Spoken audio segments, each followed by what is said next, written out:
Transition, the process of change from one condition to another.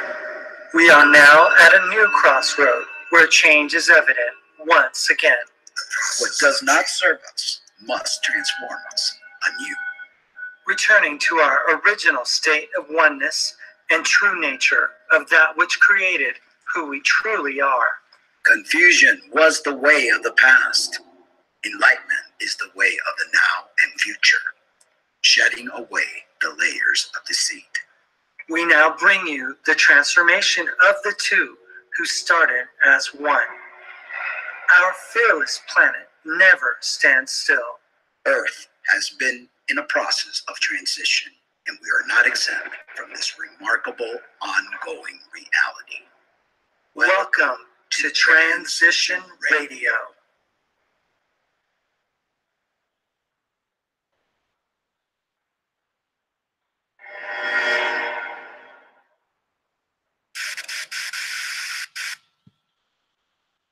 Well, hello and welcome to Real Talk with the Cummings. You guys got a little dose of both of us today. A little bit. Well, mine was Just a little bit. Mine was a little bit. You're the long-winded. I say what I mean, and I mean what I say, and it's like, dude. You're a quick speak. Yeah, I get to the point, and bullet points and things to what I say, and kind of a lot to cover. Yeah. History was kind of a big deal for me, and it caused me to think and stuff. And I wrote about it, and I blogged about it. And made a video about it. Because sometimes I just need to share. Yeah. And it's sometimes really just for me to do so. I know, but yet some people always think that they can get their 2 cents in there, or they have a right. And just because we appear on YouTube camera and we make videos doesn't mean you have the right to pry in our business. We let you in as much as we want to, and doesn't mean that you know us, and doesn't give you the right to say the things that you people like to say. I am a bit opinionated, as somebody stated, but I'm entitled to my opinion, and I will voice my opinion because I will not be silenced. Silencing is not good, and especially when you don't agree with certain things, and you're leading your life via your heart of what you feel and what you're being downloaded by something higher. So, well, I noticed that the person who chose to comment on my blog specifically has a history of being negative towards me and stuff. So I just consider the source, and it's really not credible to me, a person who would rather fling insults and discouragements and to tell Mark and I to break up. And, I noticed that you've had a lot of those people through the time that I've been with you. I remember specifically when we were in the Drifter, the motel, that right when you came from the hospital. No, they would say all sorts of things, that you were committing suicide. I mean, and they just went on. They were different people that would just constantly, give you a hard time. That's a bad thing about the internet. It really is. It's unfortunate because, people think that just because people are available to chat, and we already got one dissenter, that they have the ability to anonymously make their opinions known, and to think that it's somehow contributing to anything in our lives. These are people that have no lives, and they live vicariously through people that are online, and they don't have the cojones to even show themselves. They either are anonymous or they make up some name. Keyboard warriors, which we are very used to from the time that you and I have been together and have been online. I frankly don't care. Like, my famous statement is, "Yo me limpio mi culo."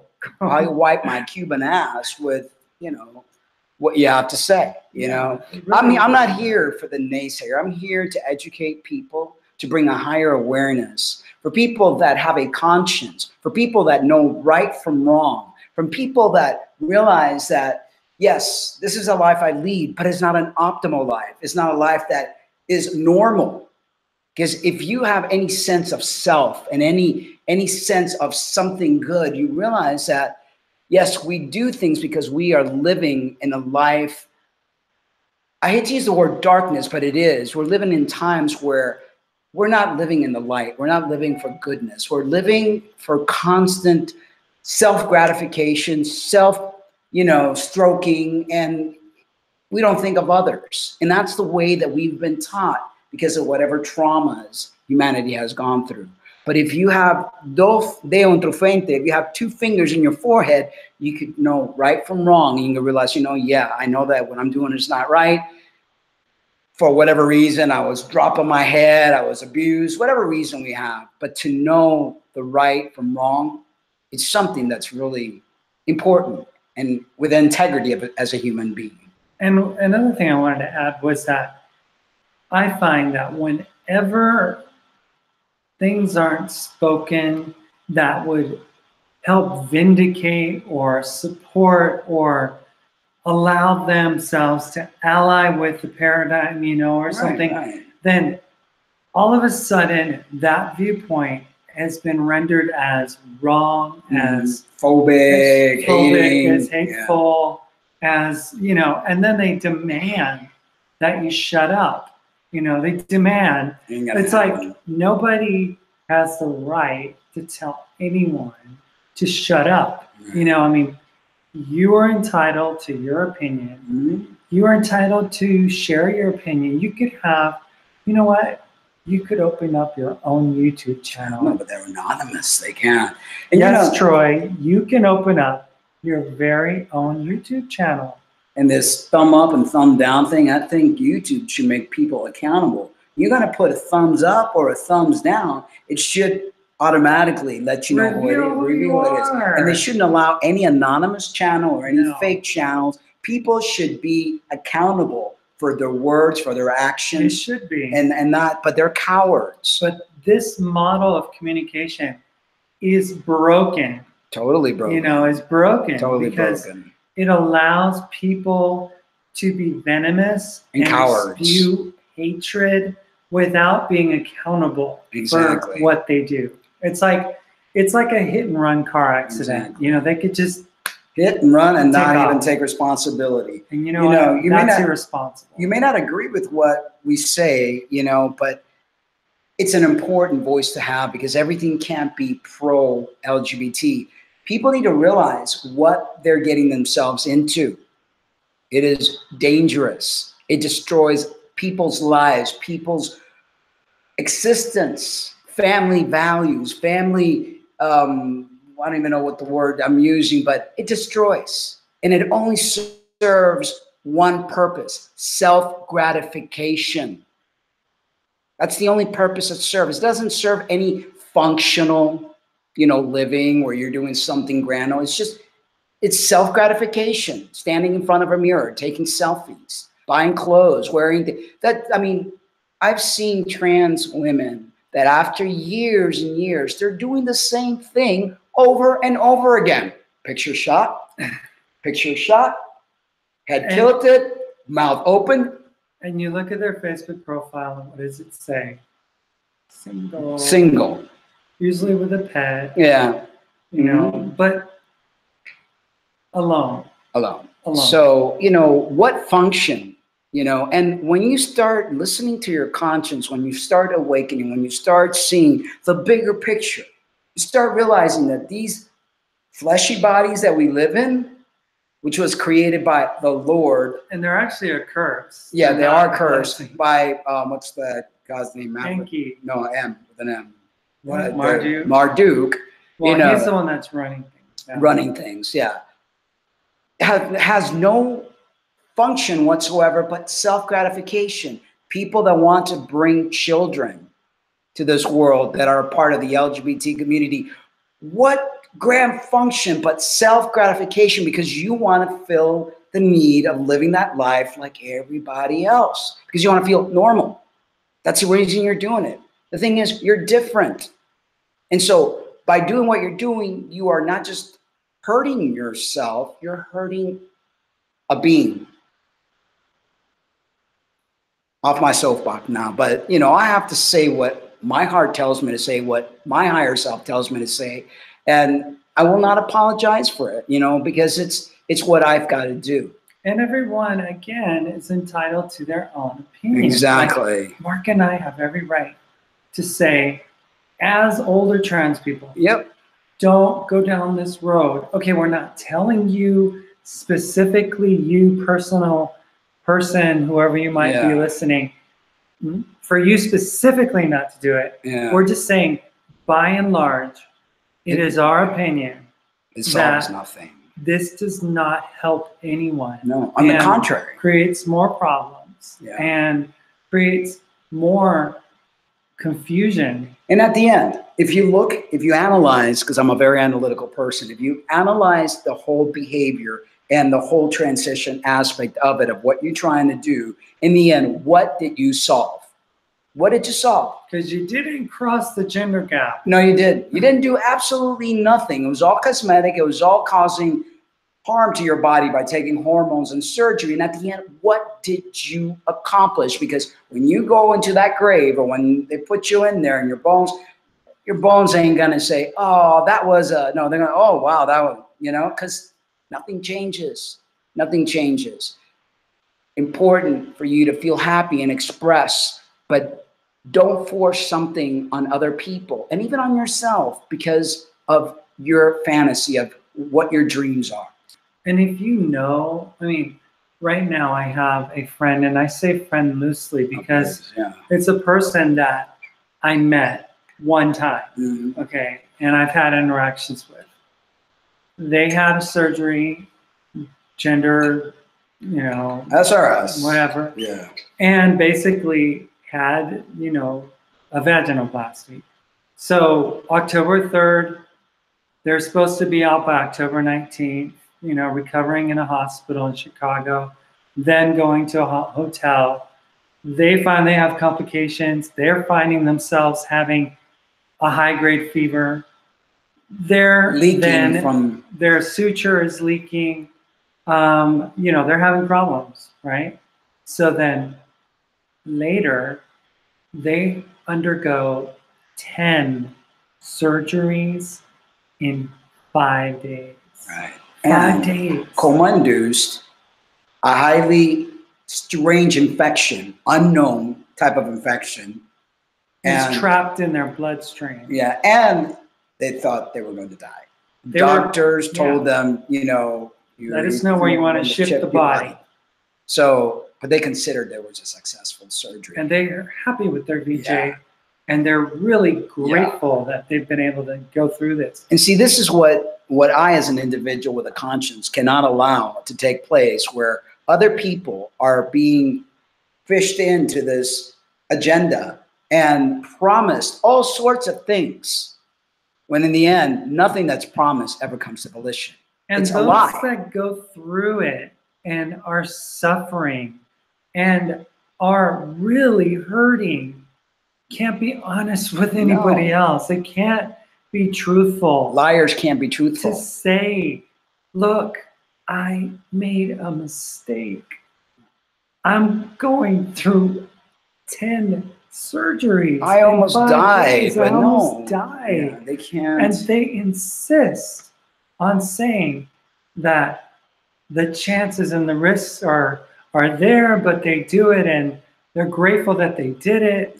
And for me personally, since I was born into a world that men, I was interacting with men all the time, this is the male way. Yeah. You don't make mistakes. You don't admit to them. You don't own up to your mistakes. If your wife tells you, honey, I think we're lost, and then you look at her and you say, oh no, we're fine. I'm just taking a different route. That's the type of like disagreement that exists. It's ego, it's pride, it's like just admit that you blew it. Yeah. Be honest and tell people, look, this solved nothing. Yeah. I'm still getting misgendered. And it's like, well, people don't do this to get validated. Oh, they do. There's a friend of mine that's running around just because they had a vaginoplasty and they're wearing a vagina. I have a vagina t-shirt. Look at me, I'm a woman. Because they get misgendered all the time. Because they get misgendered all the time. But now that they have their new vagina, now they can wear the t-shirt and just shove it down everyone's face. As a medical and say, professional, see, I'm a woman. And I can tell you that SRS does not give a trans woman a vagina or a trans man a phalloplasty or a penis, okay?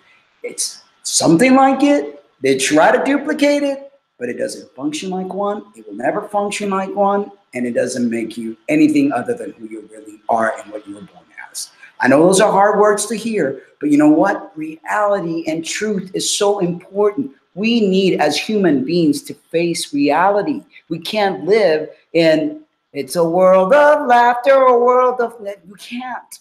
We can't, and we can't teach the young that they can do that they could just go and change. You can't do that.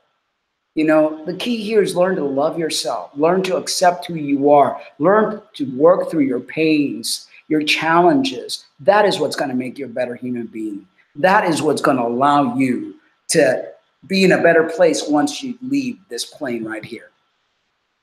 You know, it's like, it is what it is. I know people don't like it, but it is what it is. Anyway, we went on a little hike. Oh yeah, to, what is it to a called? place called the Dragonfly Trail here. That was fun. In Silver City. It was a little windy at first. It was, but it was good. I enjoyed it. Different terrain. I love being in nature. We took pictures. There were some petroglyphs, not many, but there were some petroglyphs, which are, you know, like ancient or historical native carvings and things in rocks. Natives, the ones that have it right. If we would be following the native way, we wouldn't be in the predicament that we are in today. The world is falling apart. Weather condition is going crazy. And not because we're in global warming and all this other stuff. It's being induced. And also there are changes that are happening in galactically that's changing us spiritually. There are every inner working of us, and it's also changing the planet and everything else around. Fires in California, there's floods and volcanoes and earthquakes and everything that's going on. It's all part of the change that's taking place. And that's why it's so important and crucial for you as an individual to wake up, to make amends, to forgive yourself and forgive others, to lead everything with love, to stop living for your flesh needs, to stop making that mirror the only important thing, to stop creating images that are not you, because spirits don't have gender. This is all an illusion. So I was going to start off the show with talking a little bit about some of the things we've been learning, some of the things that we've been, and it's not the first time that we heard about some of these writings, ancient writings, but I just thought it was really interesting that there does exist other writings that are just as valid as the Bible, as people would accept it to be. You know, and if you're Catholic, you have the apocryphal books inside the 66 and stuff like that. But, you know, for the most part, you know, we're taught that there are no other words out there. And I wanted to share a little bit about some of the things we've been learning.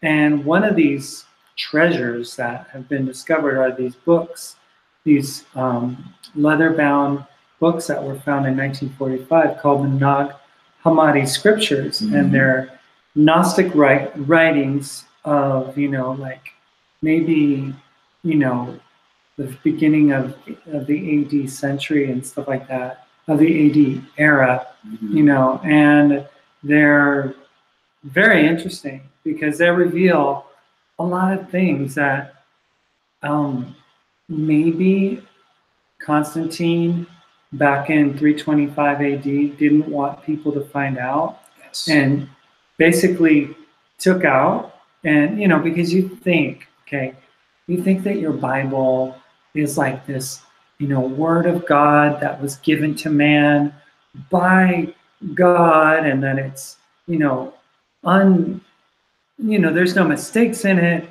that everything in it is right or whatever. And the truth is that there was a guy who was the emperor of Rome back in 325 AD who met with a bunch of people.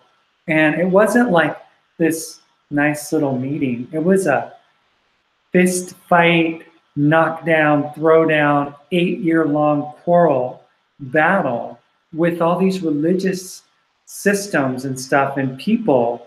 And he brought them all to this city of Constantinople, which is named after him, right?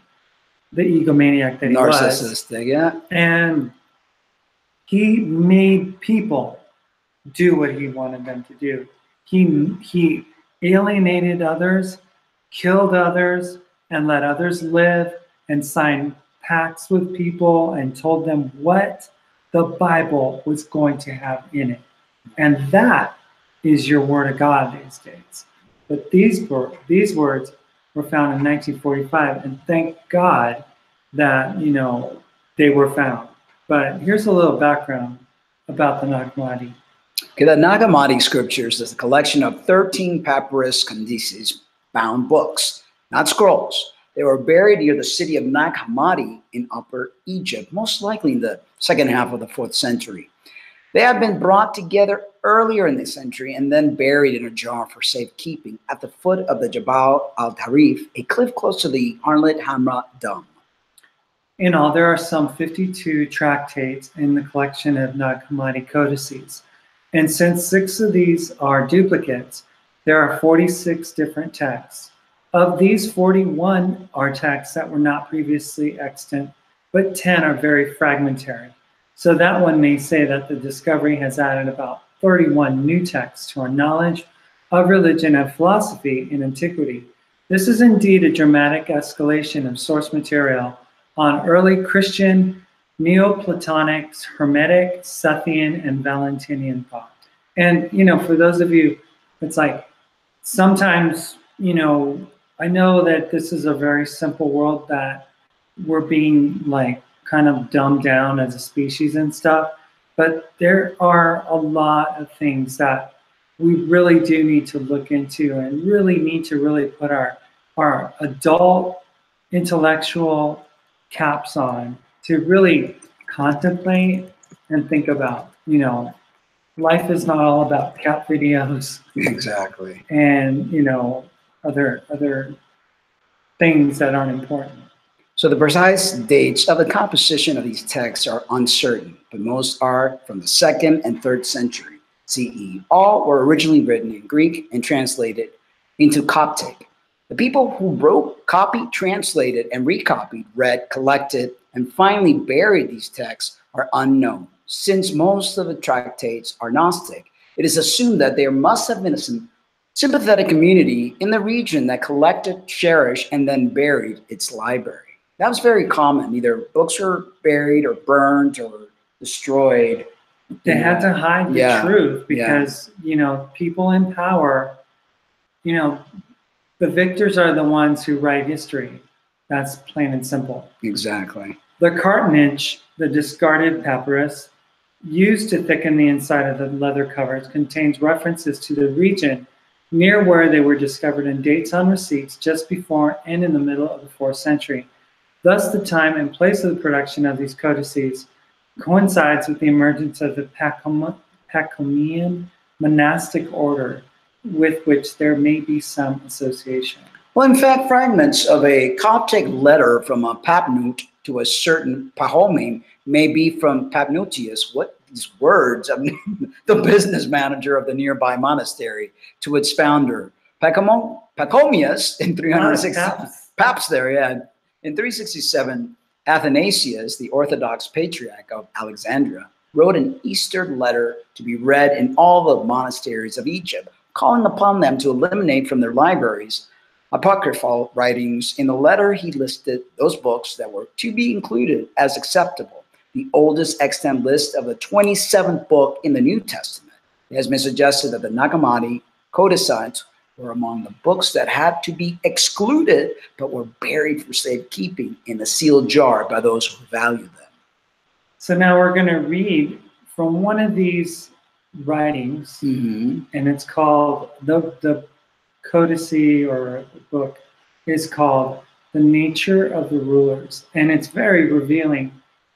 Certain things that were left out of your Bible, Book of Genesis specifically, that is discussed here, and people that want to have, you know, maybe a deeper foundation, because the truth is, we've been talking about it in the past, is that the Book of Genesis is not the oldest writing out there. It's basically kind of a little like a Cliff Notes version of someone who saw Sumerian texts and tablets and decided to put together a book to summarize what they thought happened, you know.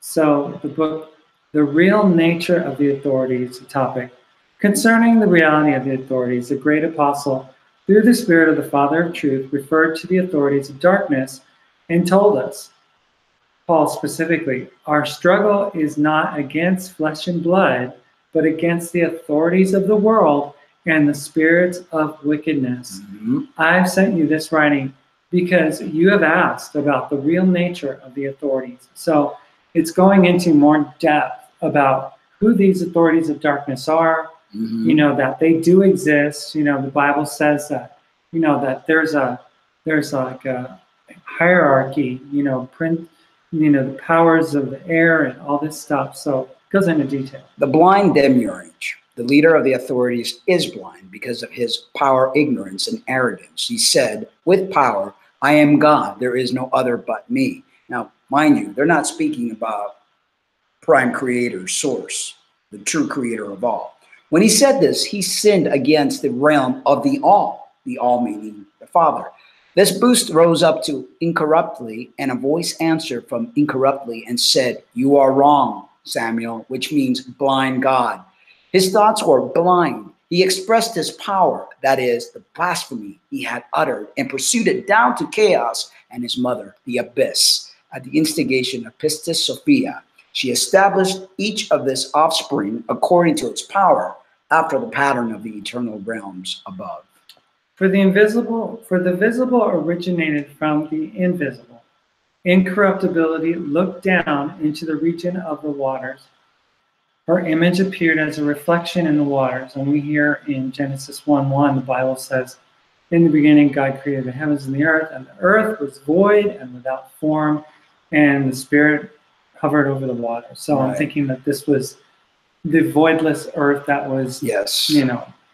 Her image appeared as a reflection in the waters, and the authorities of darkness fell in love with her.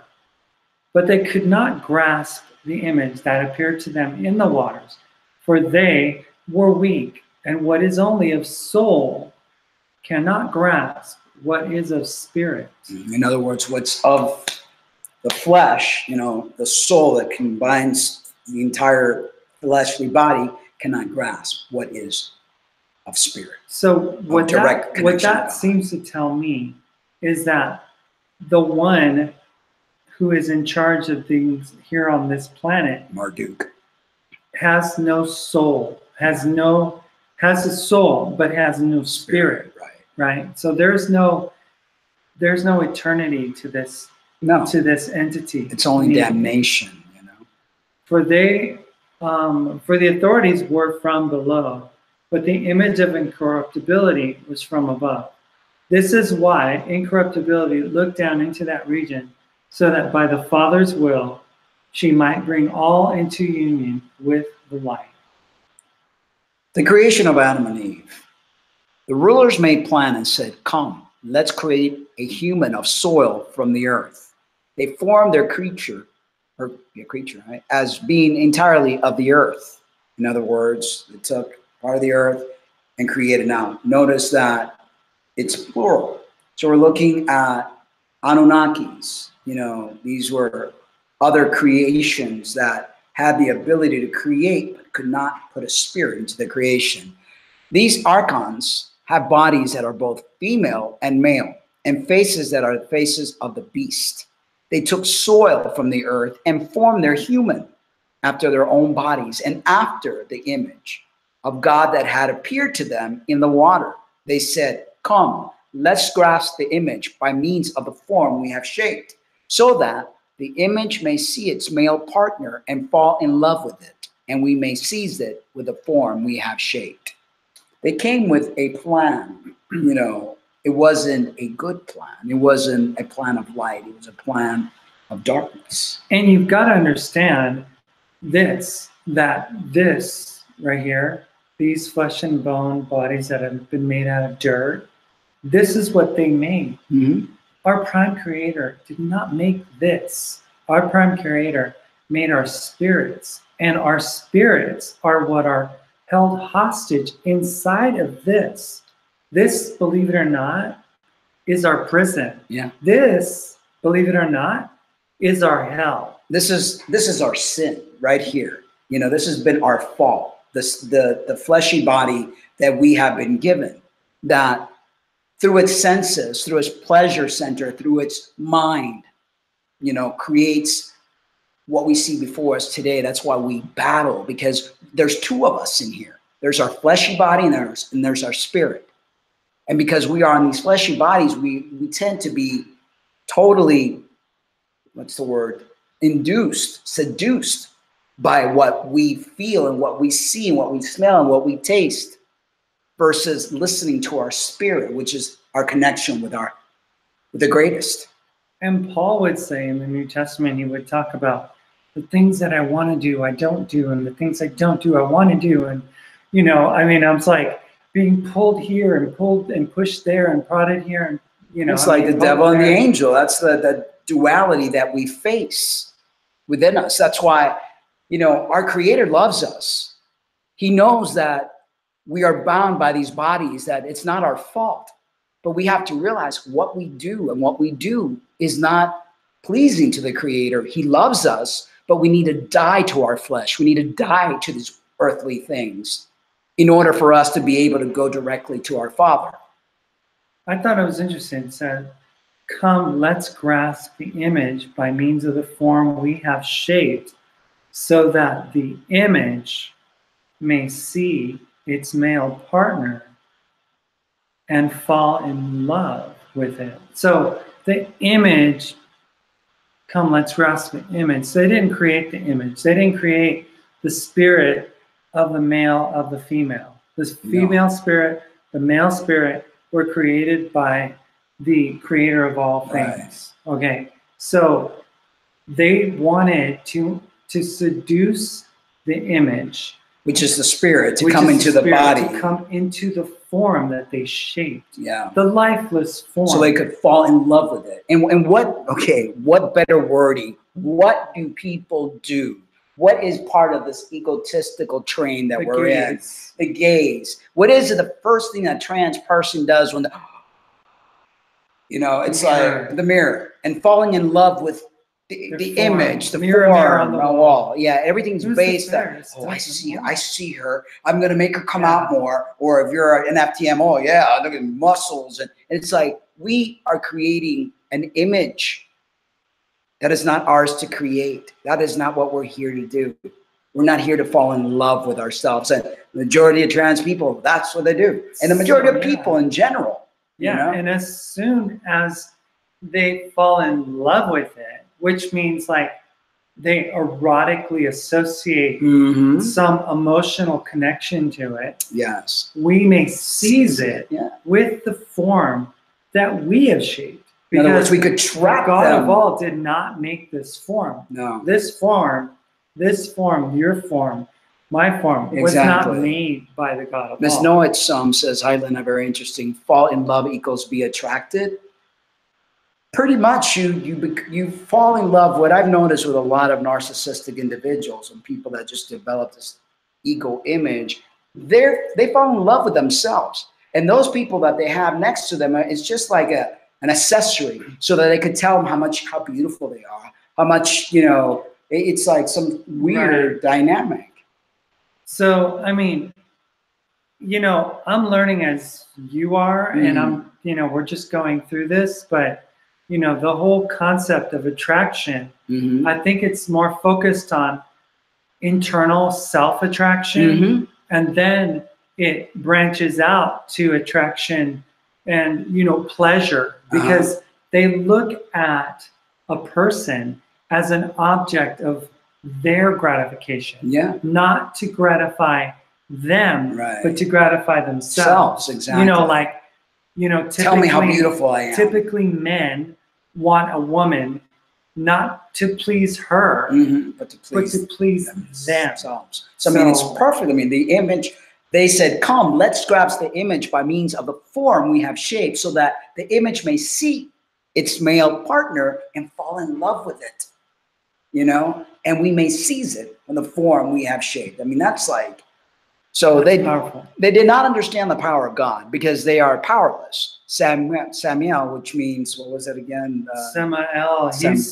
I guess he's no. They said there's a name for that. Samael which means blind God. That's the demiurge. Yeah, blind God. They did not understand the power of God because they are powerless. Samael blew into his face, and the human acquired a soul and stayed upon the ground for many days. So I guess before the spirit. Samael, he blew into the face of his creation, and the lifeless form of mud and junk, that he had created, then had a soul, right? Didn't have a spirit yet. Had a soul, right? So the rulers could not make him arise because they are powerless. Remember that. Yeah. Remember that these archons, these rulers that are in charge of things on this planet, that have constructed this world to be divisive and destructive, are powerless. Yeah. They don't have they're blind gods. They don't have eternity in them. They do not possess the ability to live forever. Or to create. They can't create. They could only copy and they can only make out of existing things, but they can't create a spirit like Prime Creator can. The rulers could not make him arise because they are powerless. Like storm winds, they kept on blowing that they might try to capture the image that appeared to them in the waters, and they did not know what its power was. All these things came to be by the will of the Father of the all. Later, the Spirit saw the person of soul upon the ground. The Spirit came forth from the adamantine land. Adamantine land, it must be the Adam, because I think Adam, even though in the Bible consider a man, I think it's a type of spirit. Yeah, spirit of the male and the female. It's descended and made its home within him, and that person became a living soul. So the Spirit came forth from the adamantine land. It's descended and made its home within him. So the Spirit went in. It was trapped. It was basically enticed, seduced, and brought hostage into these fleshy bodies that have imprisoned us since the beginning of time. I don't remember Tron really well, but I do remember that he got stuck inside the video game. Right? Okay, yes. And the Spirit called his name Adam, since he was found moving around upon the ground. Because Adam supposedly means from the earth. From the earth. A voice came from incorruptibility to help Adam. The rulers gathered all the animals of the earth and all the birds of the sky and brought them to Adam to see what Adam would call them, that he might give a name to each of the birds and all the animals. So they gave him a job. The rulers took Adam and put him, when you think of a garden, you think lush, beautiful, tropical, flowers and so pretty. No, this is a prison. Yeah. They took him. Took means to take. So they took him and put him in the garden. That he might, like something that's being guarded and encaged. Guard in. Like guard in. Yeah. So that he might cultivate it for them. Right. And watch over it. So we're slaves. Basically enslaved this spirit, and it was not allowed to escape the garden.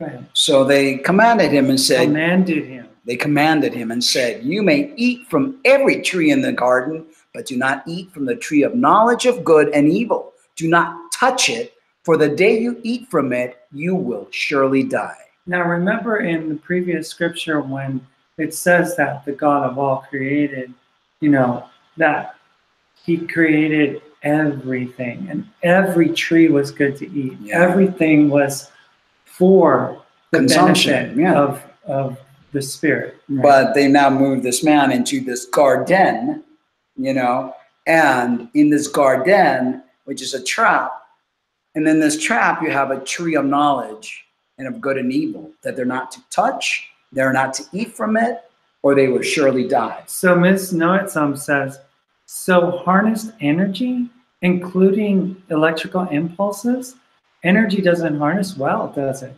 So, I mean, talking about, like humans. We're energy. We're energy.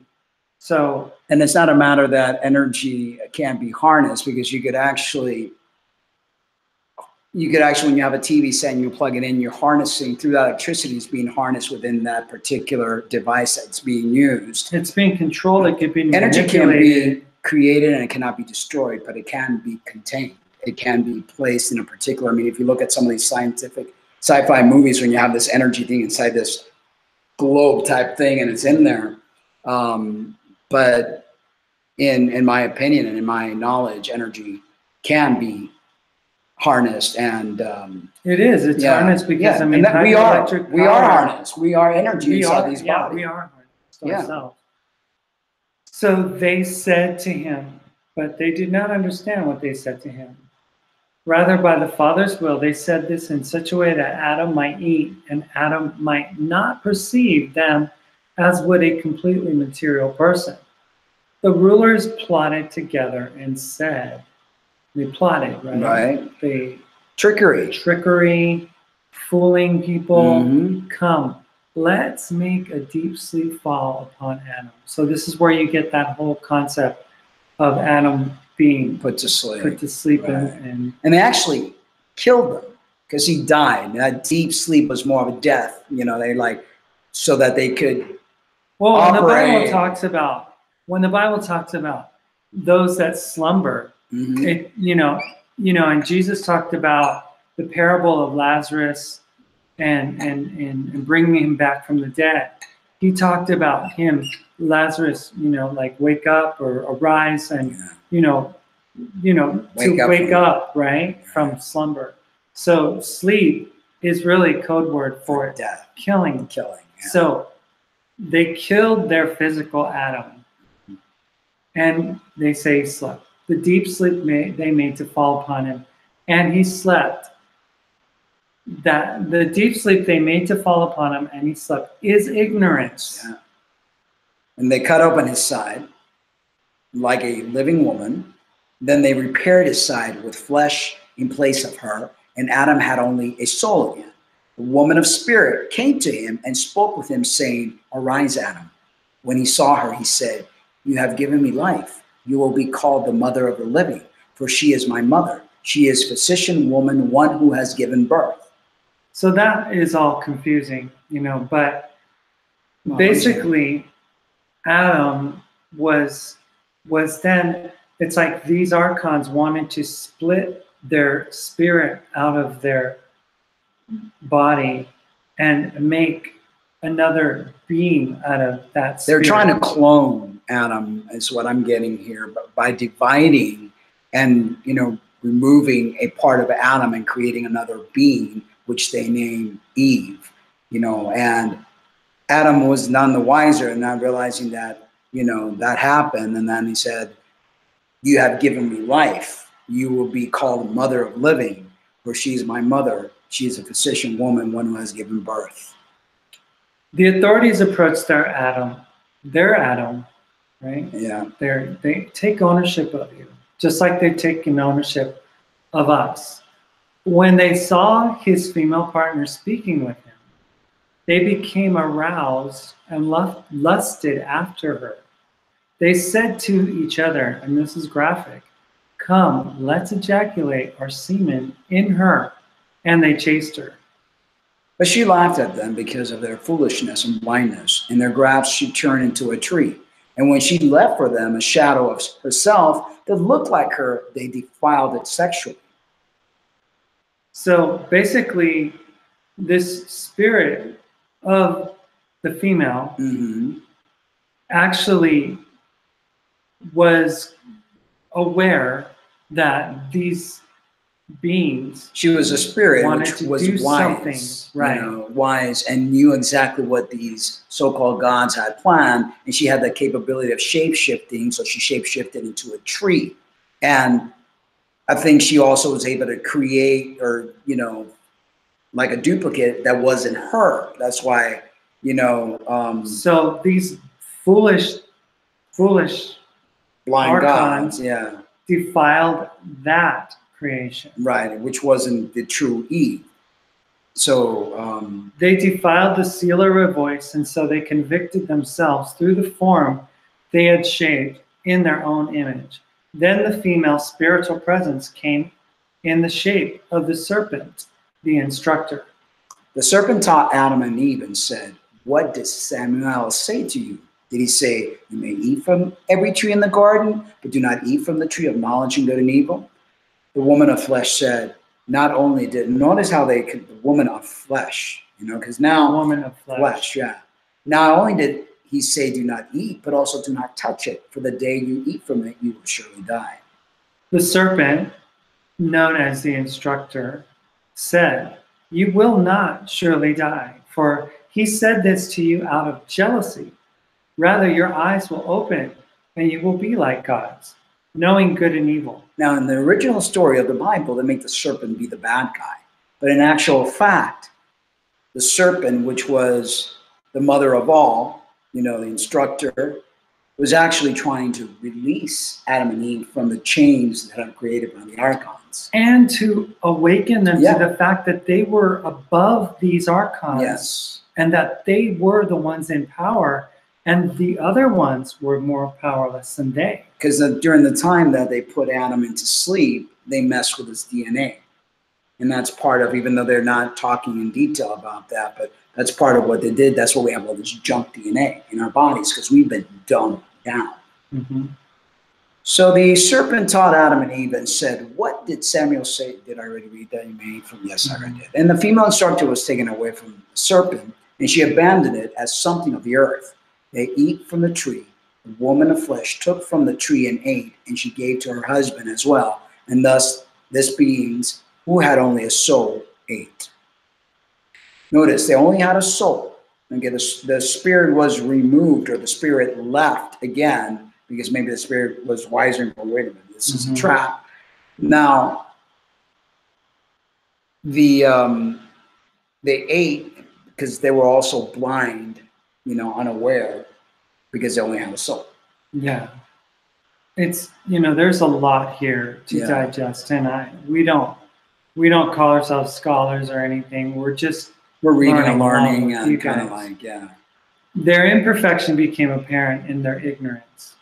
They recognized that they were stripped of the spiritual after they had the bite of the knowledge of good and evil. They recognized that, and they took fig leaves and tied them around their naked bodies. Right. So also eating from the tree of good and evil is a metaphor for sex.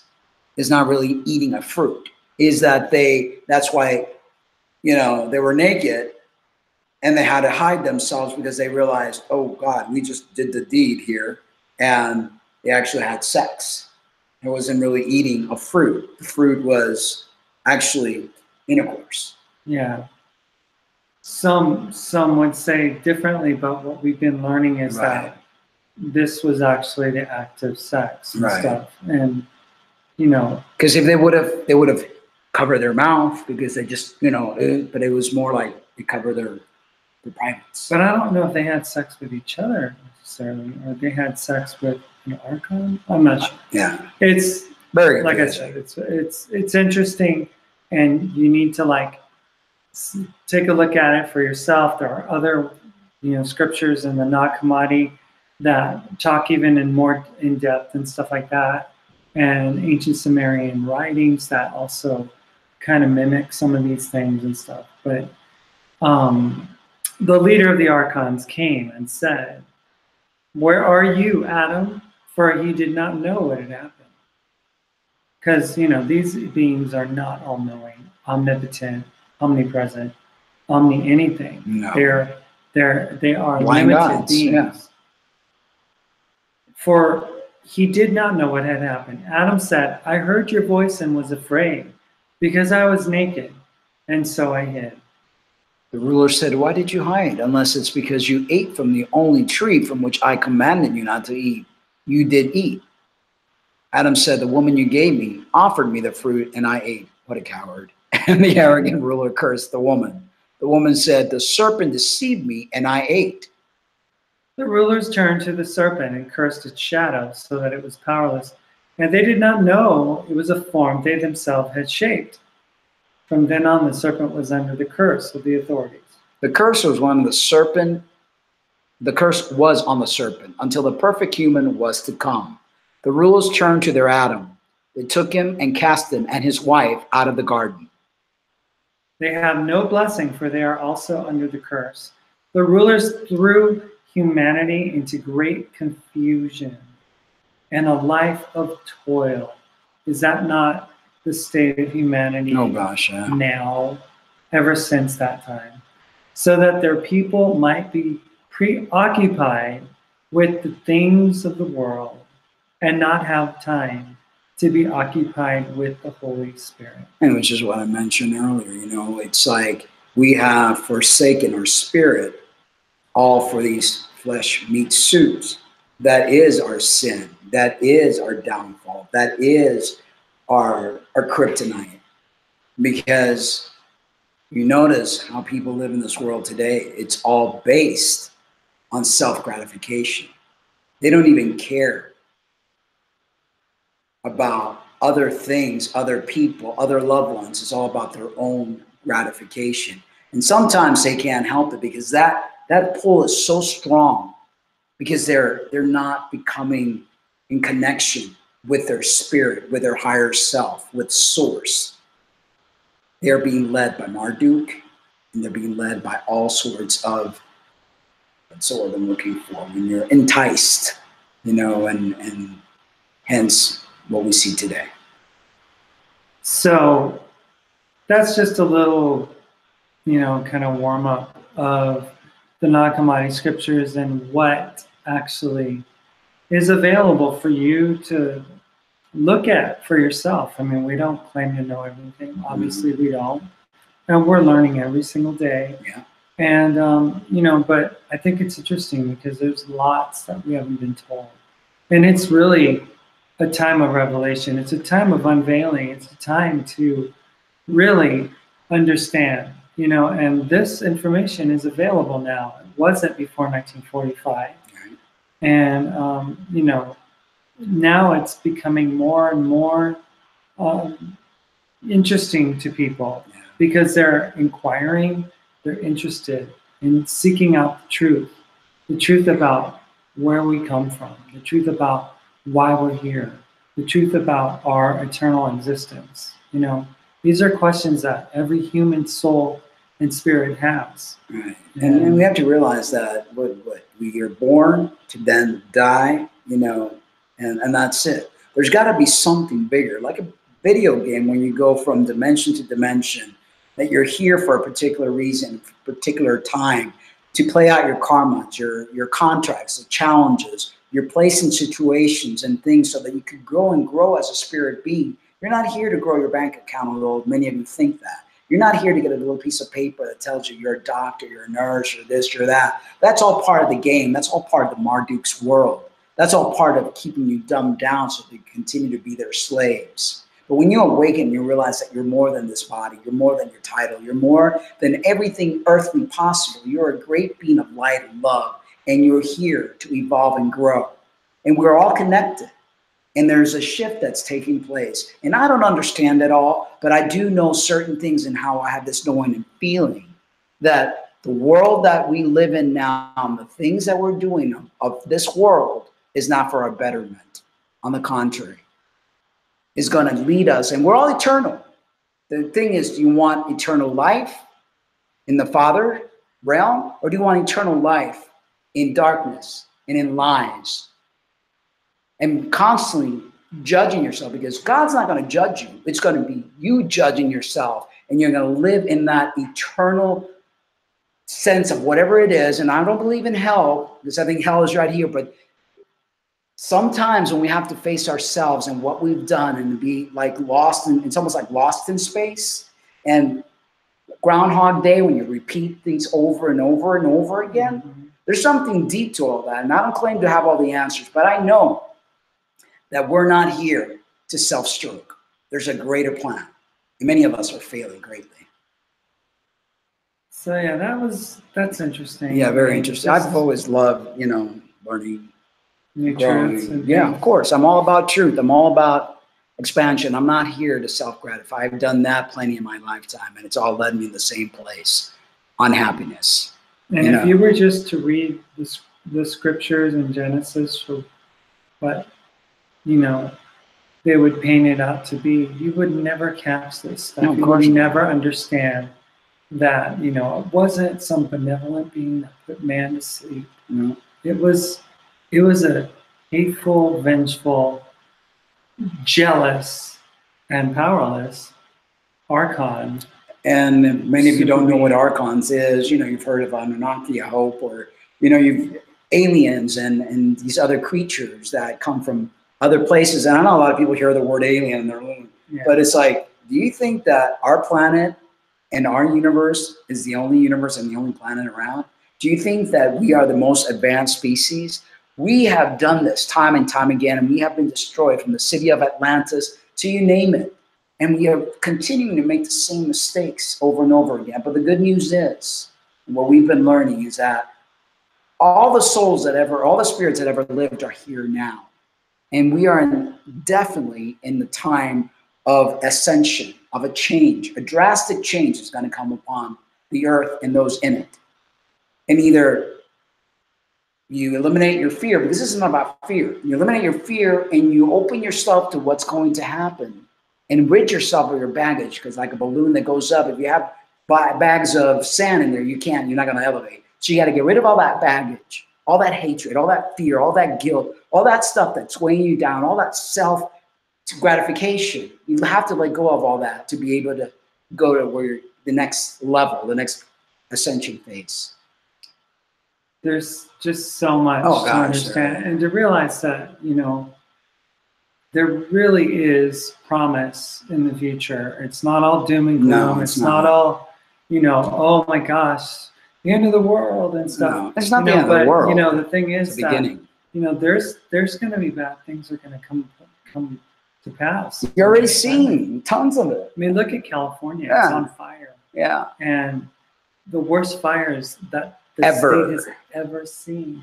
I mean, these hurricanes are like, just a harbinger of things to come, and, the goal is not to be fearful. The goal is to have you played it out in your mind to already know what's coming and to not be shocked when you see it. Yeah, and to learn how to get connection with your higher self, the voice that's going to guide you to where you need to go, the voice that's going to lead you. But if you're so worried about your bank account and how you look and how many hairs you have and all these things that you're constantly worrying about, you think you're going to hear the message? You're not, because you're too worried about these earthly things, and it's not about the earthly things. You can't take this stuff with you where you're going to go. Trust me on that. Anyway, next topic. I found this the other day, and it kind of rubbed me a little bit the wrong way, because again, this is the self-centeredness, the bullying nature that I find many in this community have, because it's all about them. Transgender woman files human rights complaint against not one, not two, but 16 women for refusing to wax his male genitalia. Okay? Again, it's like, I'm gonna ram this down your throat, whether you like it or not. I have a problem with that. I'm sorry, but I do. 16 Canadian women have had human rights complaints filed against them by a male to female transgender individual for alleged gender identity, quote unquote, discrimination after they refused to wax his male genitalia. John Carpe, a lawyer of the president of the Justice Center for Constitutional Freedom, is representing two of the women who are being targeted by the complainant.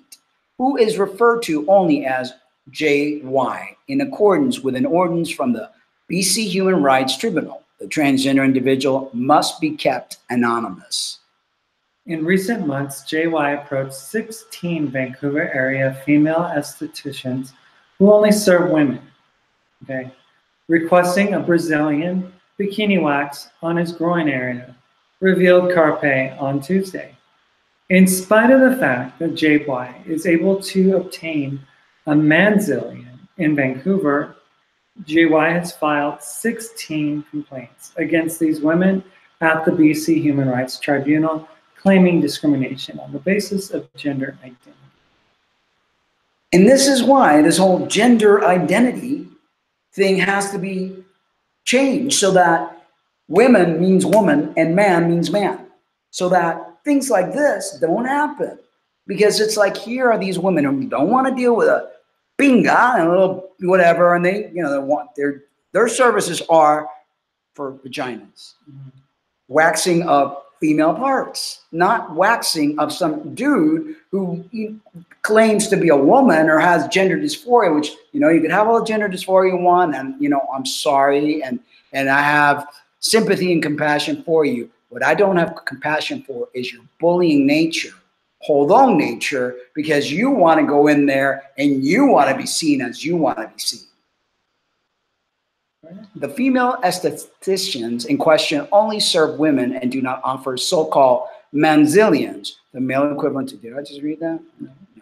The male equivalent to Brazilian wax. The procedure for providing a man with a manzillion is quite different, using a different kind of wax and a different technique, noted the lawyer, because there are differences in, things that are done, unfortunately or fortunately. Sheila Poyer, one of the women Carpe is defending against JY pro bono, is a single mother who works out of her home.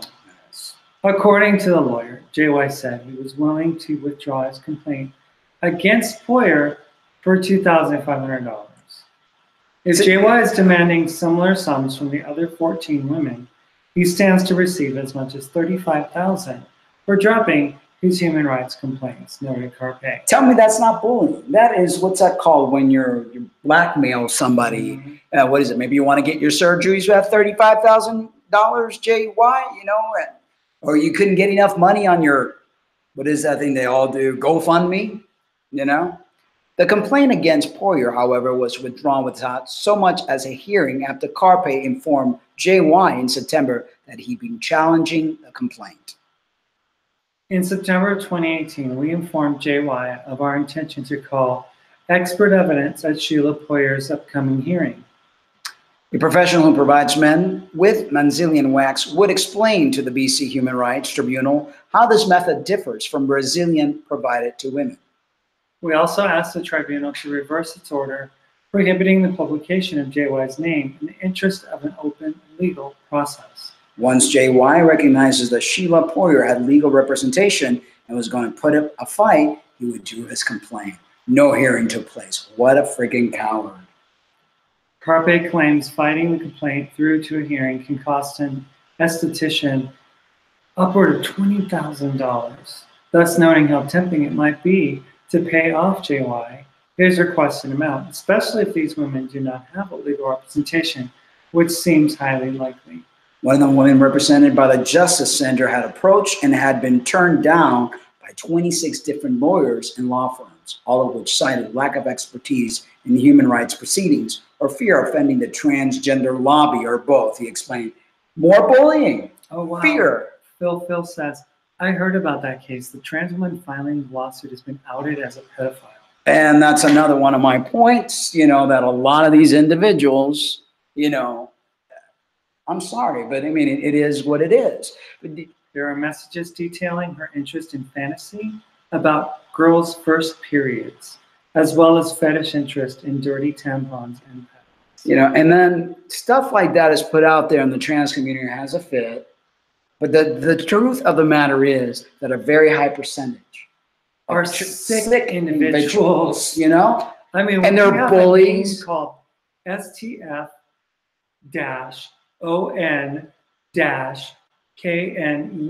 Steph on Knee. Yeah. Another Canadian trans woman who basically is into being a little girl and having sexual in relations with a couple. It's like, it's disgusting. It is. Really. It is. And that's, that's why I will not shut up, because I've seen too much. I've researched too much. And these are things that need to be known. Okay. These are things that need to be out there. That there's a lot of really sick individuals that are hiding behind this trans umbrella. They have no business doing what they're doing, getting to female spaces, forcing women to be with them because they consider themselves lesbian, invading women's spaces and threatening people. And in the end, all they are a bunch of pervs. I mean, pedophile. I know. I mean, it's like. Moreover, the tribunal has refused to inform the 14 other women that the Justice Center for Constitutional Freedoms would be willing to represent them against the complaint free of charge. So the tribunal has refused to let them know. Hopefully they know now. Yeah. Without legal representation, it is likely that most or all of these 14 women are going to pay settlement to JY to escape the very stressful tribunal process, carpe stress. And that's what I've noticed, that this advocacy agenda bases everything on bullying, on forcing people to do things, and they need to be stopped. Well, Phil says, nobody who just wants to live their lives to the fullest goes around filing complaints, lawsuits against working women. Yeah. It reeks of a deep hatred of women in the guise of discrimination. And I hate to say this, there are plenty of trans women that have tremendous hate for women. Tremendous. They envy them. You know, they envy them with all their heart and soul. And that irks me. You just don't know how that irks me. And how I've seen countless of women being bullied, called names, harassed, threatened by trans women. Okay. I mean, there was an article about 3 trans women that they beat up on. Oh yeah. What was it?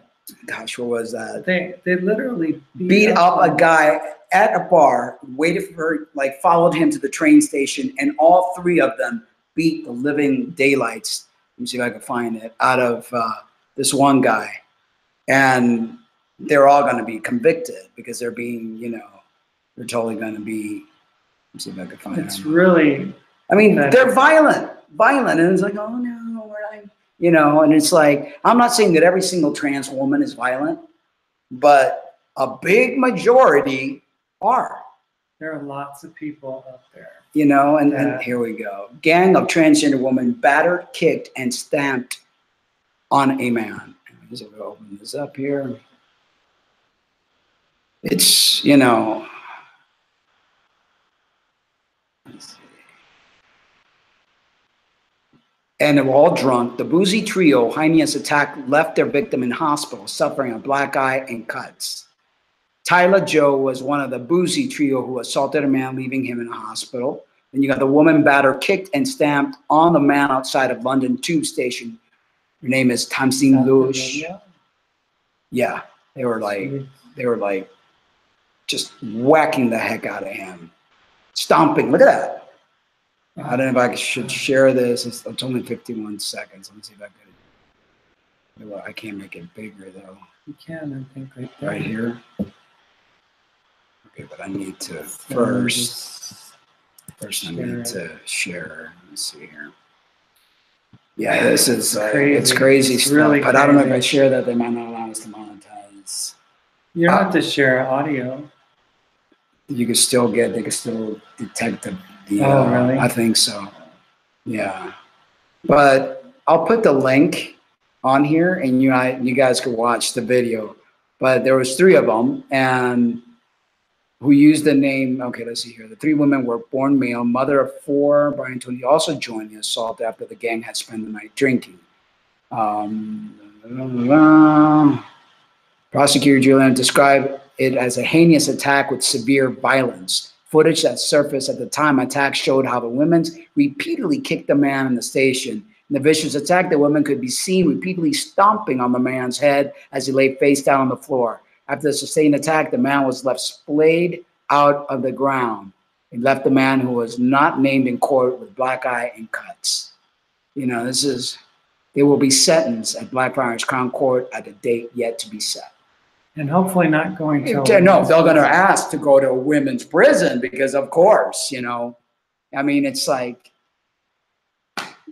yeah. It's like they should have published the name of JY. They published the name of Sheila Poyer. Yeah, it's. I mean, and then they're like concerned about the ramifications of the trans lobbyists because that's all they do. It's like if you were doing something right, you wouldn't have to do the things that you as lobbyists, as activists do to hurt people. But you know you're in the wrong, and you know you lie, and you know that everything that you're doing is against, you know, righteousness. There's right and there's wrong in the world, and if we stop living life with right and wrong, we might as well just be savages. You know, it's crazy to just. I get lost for words. Yeah. You know, it's crazy. Anyway, we're going to shift the. We're going to a health segment. Yeah. Brought to you by. Oh, we don't have any sponsors. No sponsors. 7 weight loss myth you should stop believing. There's a lot of those out there. Weight loss is a common goal of many, but one that can be quite difficult to achieve. This is partially due to the fact that there are many trends and misconceptions related to weight loss that ultimately lead to dead ends en route to weight loss goals. We've debunked some of the most common weight loss myths that you have to stop believing. Excuse me. Myth number 1: carbs are bad for you. Oh, we might as well not eat. Yeah, I know, because that's all we eat as vegans. We eat lots of carbs. Carbohydrates are not inherently bad for you. Cutting carbs completely from your diet can lead to nutritional deficiencies, increased risk of health problems, and low energy level. As we felt when we were on the keto diet, I was wanting to die. Sluggish. Die, literally. I couldn't eat all that meat and all that pork and all that crackling fat and, oh gosh. Bacon? Ugh. You were eating bacon like it was going out of style. The first couple of days, you know, because of the thought. And then after that, I was like. And you should have seen all the oil I was using. Oh my God. I felt it. I was like, my gallbladder is going to explode. And they're like, oh, you need to add oil so you can increase fullness. Yeah. And then like, couldn't poop. Oh my God. Terrible. The biggest takeaway from this myth is to recognize that not all carbs are created equally. Right. Sure, sugars aren't a necessity, but carbs like sweet potatoes, multigrain bread, fruits, vegetables, oatmeal can be difficult to make up for if totally removed from one's diet, and you can't poop. Yeah. Myth is eating less will make you lose weight. Calories are energy. When you don't eat enough, your body actually panics. It goes into starvation mode. Hence, when people are on a diet and you're like, why can't I budge from the number I'm on? Well, because your body is not in starvation mode. It's like, oh my God, this person's starving me. We got to hold on to every inch of fat that we have to survive on.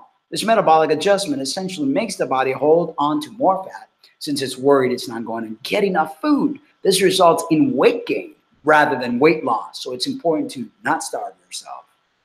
Ben Greenfield Fitness explained that, quote, depriving our bodies of calories, it turns out, only tends to slow down our metabolism. Over time, it causes us to gain more unwanted weight, unquote. I lost myself. Where are we? Instead of eating substantially less than what you need or are accustomed to eating, find a healthy balance of calorie deficits that work for you. Another myth, fat-free foods are a must. Fat-free and low-fat food options often contain just as many calories as their full-fat counterpart and generally contain a slew of additives and sugars. Health.com explains that we're more likely to overeat products labeled as low-fat or fat-free due to their association as healthy. Yet, we're oftentimes better off to eat a smaller portion of one serving of the full-fat version of the food or food product. Let me add something here. The fat you eat is the fat you wear, but fat-free foods or fat-free products sugar, right, are loaded with sugar. They've got to add something into that product to make it taste good. Yeah. So eliminate as much fat, especially oils. Just eat whole foods, fat-free foods that are in package, that are in yogurts, that are in things of that nature are all trickery because they're loaded with things that you don't need, and they actually will spike up, you know, your levels of sugar, which will create insulin spike up, which will make you retain more fat or store more fat. Another myth is a liquid diet is the easiest way to lose weight. While liquid diets may help you to lose weight quickly, drastically cutting calories by adhering to a liquid diet can ultimately slow, again, your metabolism. Liquid diets often lack the vitamins, minerals, and macronutrients our body needs, which makes them both risky and difficult to sustain long term. Diets containing both solid and liquid foods are the best method of calorie control. Now, let me add something else to this. Majority of people love protein shakes. They do a little, what is it, that little can thing, that Slim Fast, and all these, and Sure, and all this stuff. You don't realize that when you're eating, it's just moved. Because I had a changed it. Okay, so where are we? Look at it. Keep on. People end up, I lost my train of thought. Because, yeah. Well, with liquid foods, your body, it doesn't have any fiber. So your body, it like goes directly into your bloodstream and creates a spike yet again, which anytime you create any type of spike, insulin in your bloodstream means fat storage, means your metabolism is going to get sluggish, means that you're not getting, like when you eat a fruit, you have the fiber. When you drink juice, that's a big no-no because that's like 36, 40 grams of sugar in an 8-ounce container. When you eat the fruit, the body knows how to slowly release that sugar because of the fiber. That's the name of the game. So, yeah. Another myth is weight loss and fat loss go hand in hand. This was a concept that you were having problems explaining to, or I wasn't having problems. They were having problems accepting it. Yeah. We were talking to this guy at the gym, and he was like, "Oh no, what? When you lose weight, you're losing fat and some muscle." I said, no, the majority of people, if they're not doing it right, are going to end up losing muscle and no fat. Fat doesn't give itself up that easily. Muscle, that your body doesn't need that muscle. It sees that as extra weight carrying around. So the first thing the body's going to go into is your muscle. And the more muscle you lose, the more your metabolism slows down, which is a kiss of death, which is why people struggle so much to lose weight after years and years of yo-yo dieting, you know? It goes on to say, you haven't necessarily lost body fat just because the number on the scale goes down a few pounds.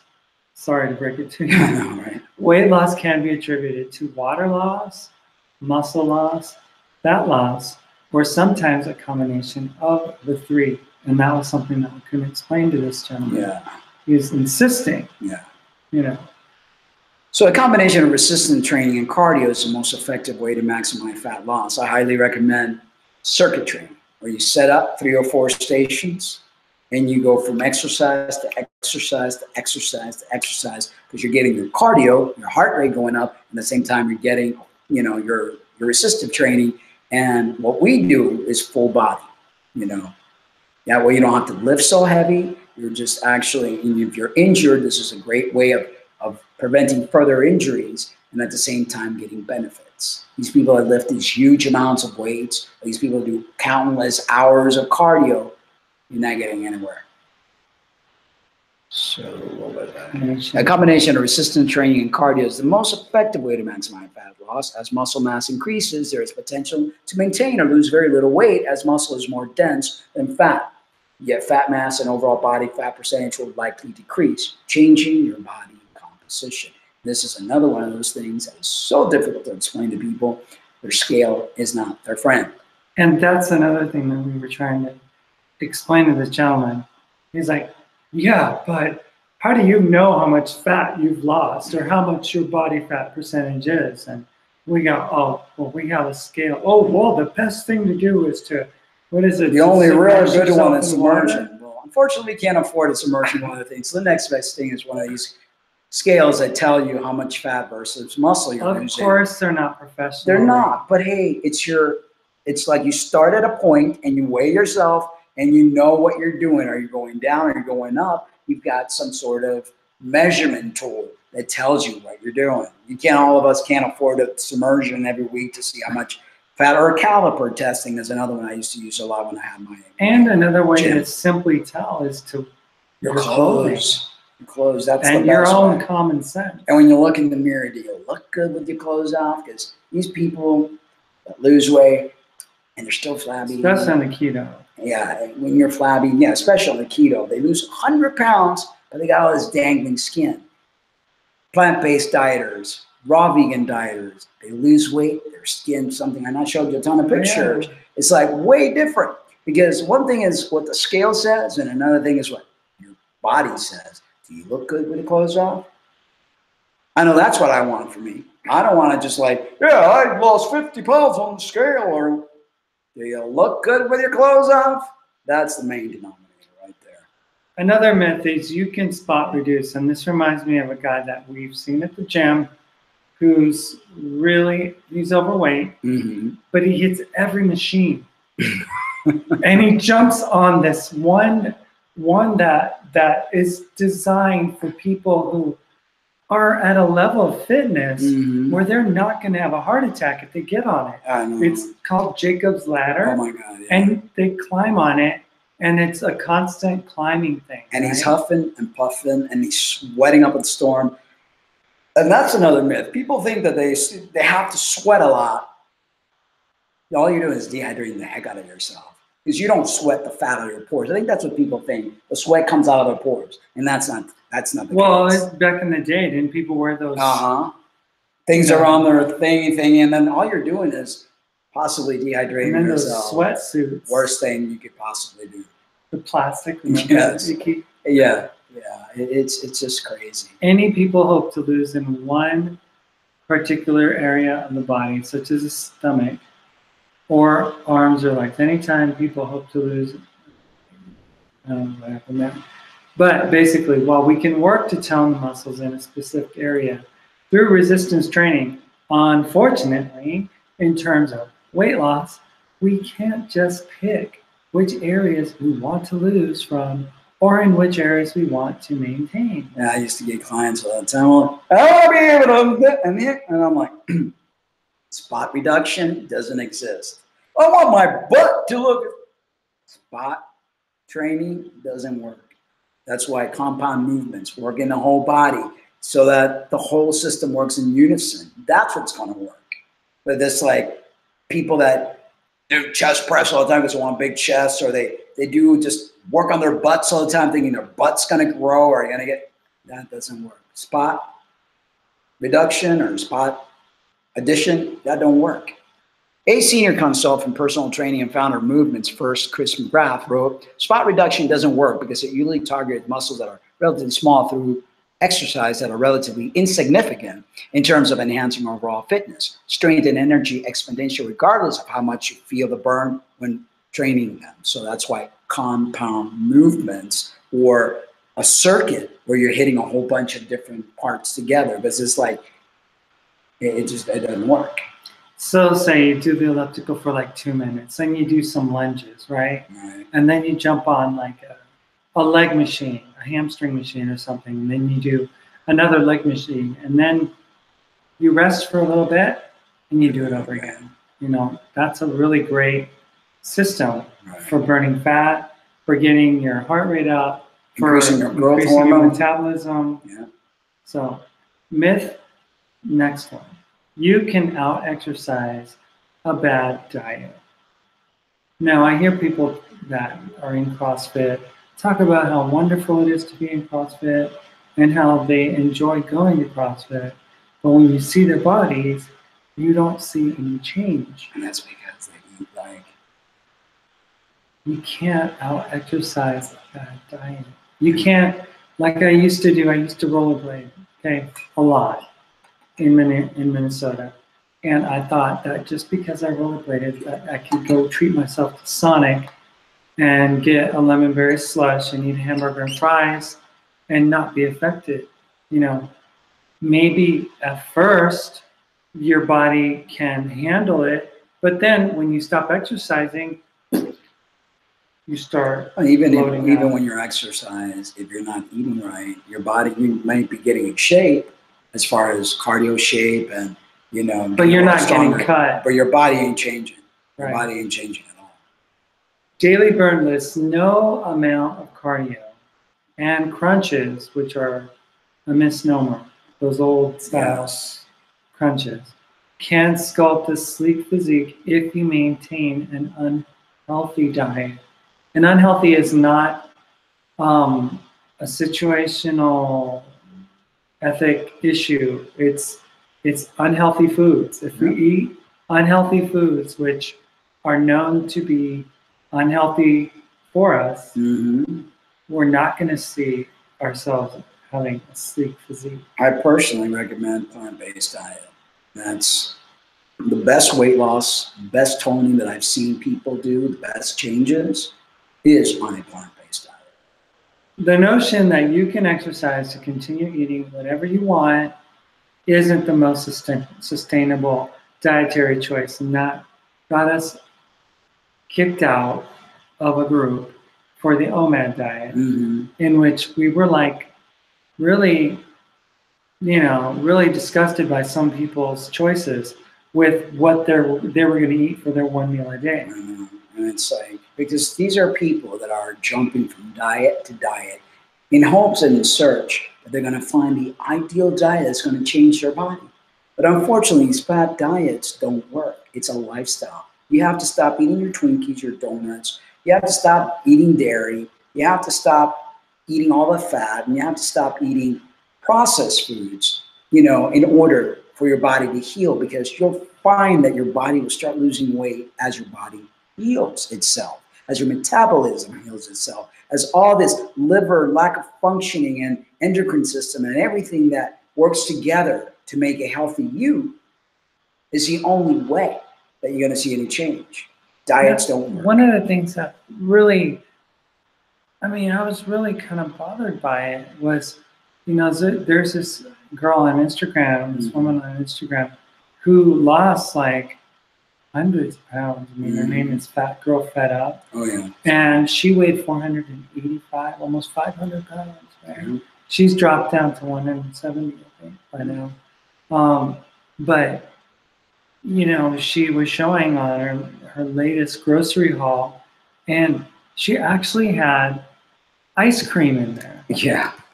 And she recently had a procedure done where they were taking off all that extra gross like fat that happens when people lose weight quickly. But again, like Mark said, if you're not losing it by being a plant-based eater, that fat just stays on and it sags on your body. Okay, I'm going to share some pictures here real quick.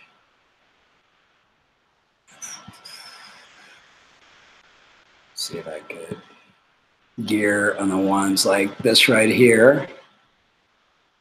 These are plant-based people. Okay. Like the raw vegan are even, what's this one guy that I saw right here? You really start to see your six-pack, your skin. This guy would normally have saggy skin and whatever else. That people claim that the forks over knives, the best shape of their lives. You yourself saw a massive, transformation. See if I can find other ones. Look at this guy here. Wow. Yeah. It's amazing. I saw it myself when I became a plant-based eater. Look at that right there. Yeah. It's like what happens is with keto diets, and let me see if I could find keto diet.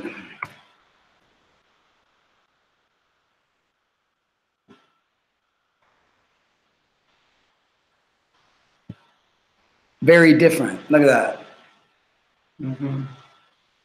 No shape. No shape whatsoever. No tone. abs. It's all flabby. That's. And you get to eat whatever you want, right? You still get to have your bacon and your pork crackers. Yeah, and all that stuff. All your goody grease and stuff like that. But I mean, yeah, they lose weight, but they're still fat. They still are not healthy. Yeah. Not the same kind of six pack. No. At all. I mean, I'm sure they're happy with where they're at. Oh, I'm sure, but if they you only really, they could be at a better place, Exactly, but it's all the matter of, the actual food you're putting in. Because with the keto diet, you're eating a lot of fat, so your body's still putting a lot of fat in itself, and you see all that cellulite. Phil says, have you guys heard of the phenomenon where you where just talking about a potential diet gives you the same endorphin boost as doing it? I've noticed it with people who do a diet for a couple of days and stop and jump to a new one. I think the people who sell fad diets are profiting off of this. Yeah, it's a business. The fitness industry, it's a tremendous business. I mean, I owned a gym, private gym, for 11 years of my life. I've done seminars, I've put on bodybuilding competitions. I've learned so much through the years, and especially with my clients, because sometimes I would kind of use my clients as guinea pigs. I'll try this one, and I learn what works and what doesn't work. And all these fat burners and all these fad diets, I mean, it just keeps people in this roller coaster. And then people become very addicted. And I'm not sure if that's what Phil is asking. They become very addicted to trying to lose weight and going from diet to diet. Yeah, and they do, because it's like somebody's been they start the keto because they see their friends on that keto diet. And then they just talk about it and they get all excited and they just get all endorphin, like you said. But, it's just a never-ending cycle. I mean, diets don't work. It's a lifestyle. You got to change the way you eat. You got to look at your body as a temple. You got to put the right kind of foods in your body. We personally just do one meal a day. We find that works for us greatly. We've essentially started off with intermittent fasting, and we would eat a meal usually at around 12 or 1 o'clock, and then again before 7 o'clock. Yeah. We were doing like a 16-8. Mm-hmm. And that worked great for a long time, but now we're doing a 23-1, which we fast for 23 hours and have a 1 hour eating period. And I feel great. I feel energized. My brain is not ever foggy. Sleep well. Obviously we don't need to lose weight. We're just doing things for health and to tone up. And so as we get older, to help with our injuries, because we both have injuries, and you need to work the muscles to support the bone structure, to keep the ligaments strong, to keep pain levels down. It's very important. And I hear people all the time, well, I'm in so much pain, I can't work out. Well, you're going to be in more pain because you don't work out. Working out helps the body create endorphins, which help with pain, decrease your pain, and it helps with your body becoming stronger. And as you age, your bone density starts to drop, your muscle integrity starts to drop. You start losing muscle. You need to rebuild that muscle system. Your muscle is your metabolism. It's your health. It's your immune system. It's very important. And most importantly, we're not really addicted to food anymore. I mean, it's like, we eat one time a day, and we cook our food. Yeah. We have a great time. We look forward to it. It's a wonderful moment. We indulge and enjoy. Yeah. And then when it's done, it's done. We're so happy to be done. Yeah. We don't ever have to touch it for the rest of the day. And we get so stuffed because we're eating a lot of food. It's like big salad with all sorts of stuff in it, and a big bowl of oatmeal with fruit and nuts, and just everything that you would need. You come out of there going, oh my God, I can't eat another ounce, but you're good. It's like how we were meant to eat. This breakfast, lunch, and dinner was all created for the system.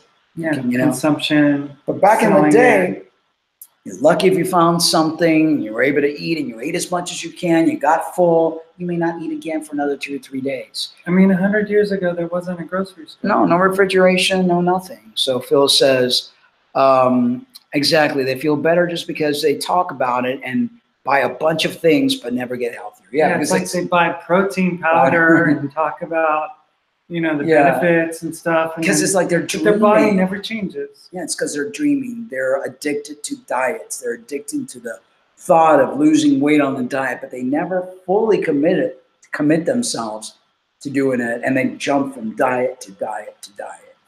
You know, and that's the proof is when you're able to see your own six-pack. Yeah, exactly. That's and when you fit in your clothes, and you know you're not aging, and when you don't see fat coming off of your side, and or I mean, like I said, looking good yeah. with your clothes off. Yeah. That's the name of the game, man. You know, it can be achieved. It can be totally achieved. You just have to be committed to it, and you got to realize that it's a lifestyle. It's not some sort of. It can be difficult to accurately calculate the calories you're taking in, much less determine the amount of exercise necessary to counterbalance them. Ultimately, anything in moderation is a better option. Opt for healthier foods and regular exercise versus performing long, intense workouts in order to eat what you want all the time. A lot of people do that. A lot of people just, you know, they spend like an hour on an elliptical, and they go, okay, I've lost 500 calories, I could eat this, that, and the other. And that doesn't work. That doesn't work. You know, I mean, for me, intermittent fasting, whether you're doing a 16-8 or you're doing the 23-1, I highly recommend the 1 meal a day. You're only getting that insulin spike that one time, and then no more. The rest of the day, your body's now in fat burning mode. You heal, you create autophagy, which means your body eats the tumors, the things that aren't eating in your body, whatever injuries you have, the body's able to fix it. You stay younger, you know, and it's great all around. One of these, celebrity, Alicia Silverstone's son never takes any medicine. He's never gotten sick. And she credits that. Super health, because she raised him vegan. That's so cool. Yeah. What a blessing. Yeah. Alicia Silverstone says, aside from a sniffle or runny nose, her 7-year-old bear is never sick. No late night drugstore runs or trips to the pharmacy for her. Ever. Silverstone credits their vegan lifestyle. He's never had to take medicine in his life. Clueless, Star told Page 6. He's never even missed school, she said. 2 times in his life, he has been like, Mommy, I don't feel good. And it was only for a few hours, and he was back to running around. I remember when I would go on David Letterman and go on Jay Leno, and they'd be like, vegan? What's a vegan? And they would just make a whole fun riff on it. Because it was like I was an alien. No one was talking about being vegan on television. Since then, she's written cookbooks, The Kind Diet, Lifestyle book, The Kind Mama. Silverstone said The Kind Diet features her mom's granola, and she loves it so much, she'll make a batch and take it to the house of her ex-husband, Christopher Cherokee. I can't keep it in the house. I let Christopher have it at his house. I'll make it and give it to him because it's in the house. I can't stop eating it. It's really great. People don't realize, you know, I know a lot of people have a love affair with their meats, but we're not intended to eat that way. Our intestines are too long. We don't have the proper equipment. We were forced during the Ice Age when there wasn't that much vegetation to eat it, but that is not our ultimate diet. I know a lot of people down vegans and they don't like to hear about stuff like that. But if you really want weight loss, and if you really want total health, and you want to feel in your prime, I'm 54 years old. My brain is sharper than ever. I feel healthier than ever, you know, and I owe it all to eating plant-based. Every time I veer from that, I get fat, I get sick, I get tired. You know, I don't feel tired, you know, and when it's time to go to bed, I lay my head down, I fall asleep like this. I just like, boom, instant, you know. People that don't eat right have insomnia, they have issues sleeping, they wake up throughout the night, they're sluggish all day. I'm 54 years old and I don't feel a bit of sluggishness at all. You know, I'm great. So back to trans. Back to trans. What is it like to date online as a trans person? Ooh. That's, you know, I've never actually gone on one of these apps. I've been fortunate to never have to do that, but that's got to be really difficult, you know. And let's see what some of these individuals have gone through. It's not you, it's me. It's a series that looks at dating in America from the perspective of different ethnicities, sexual identities, life experiences, and circumstances. Let's be real, if you aren't on dating apps, you're going to have a very hard time finding someone to love or hook up with. What happens to the old-fashioned way? Unfortunately, apps aren't the most welcoming place for trans men and women. Mainstream apps like Tinder, Grindr, or OkCupid have been slow to recognize the needs of their trans user. It wasn't until 2016 that Tinder made it possible for users to specify gender identities like transgender, trans man, trans woman, and genderqueer. Apps that do cater to trans men and women leave a lot to be desired. Transder, one of the better-known apps, has been called a hot mess for use of multiple derogatory terms in both advertisements for the app and on the app itself. And if you do find a match on the app, dating IRL can pose very real threats. Though roughly 1.4 million Americans identify as transgender, there's still a widespread lack of understanding of trans issues. What is there to understand? Among the general public, and sadly, transphobia is on the rise. I don't like that word. 2017 was the deadliest year for transgender people, with at least 28 deaths tracked by the Human Rights Campaign. And why is that? I know, mostly because of prostitution. And because they lie to people, and because they don't tell people the truth, because they feel that it's their medical issue and they don't have to share that. But if you're going to go out with somebody and you're going to go to bed with them, it's their issue. It's like having AIDS and not telling the person you're sleeping with you have AIDS. There are bright spots, though. The creators of @personals and Instagram account for lesbian, queer, transgender, and non-binary people looking for love via an old-school classifieds approach are currently crowdfunding in the hopes of building an app. And in September, OkCupid became the first mainstream dating app to add a dedicated space on profiles for the LGBTQ plus community to state their pronouns. To get a better understanding of what is like out there below, we talked to 3 trans men and women about their dating life, how they stay optimistic, and what dating apps need to do to become more inclusive. How would you describe your experiences online dating? Do you mention that you're trans in your profile? Christiana Rose, a 24-year-old YouTuber from St. Louis. On my bio, I do address that I am transgender because I find it easier to weed out the guys who aren't interested in me right away. There have been a lot of off-putting experiences anyway. The biggest issue I have is when guys jump right into asking what's in my pants. It's so inappropriate and disrespectful. Also, tons of guys also look at you as a fetish, and honestly, that's what really hurts. I'm a woman, not your sexual. Okay, let's look at this. They get put off by the person asking them. They're advertising the transgender.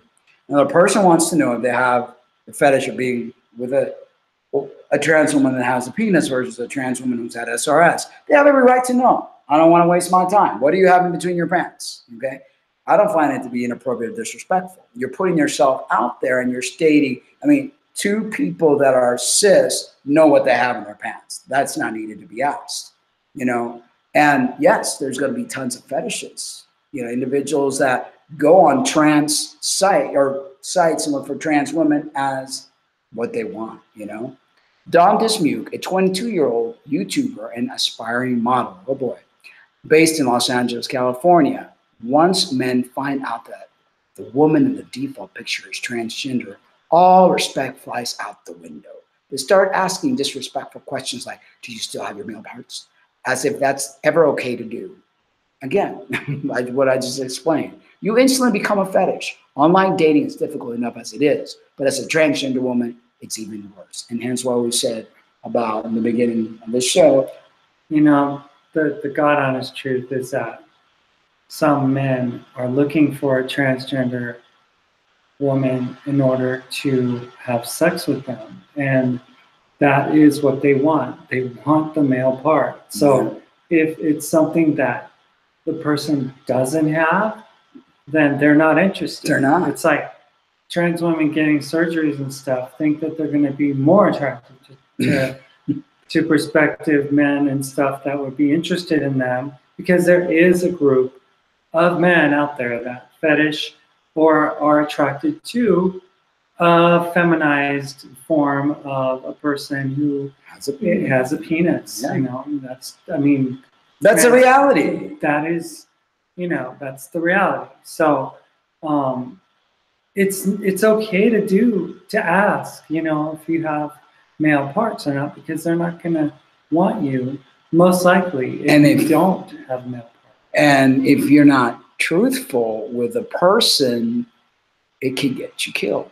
And this is what, as it has, and this is why the TDR, and then every year there's more and more, and they want to blame everybody else. They don't want to blame themselves. They don't want to look at themselves as the cause and the reasons for all these deaths, because there's always somebody else's fault. And it's time people to take responsibility for what they do and their actions. You want change to be created, you need to be that change. You need to, be truthful. You need to stop living in unrealities.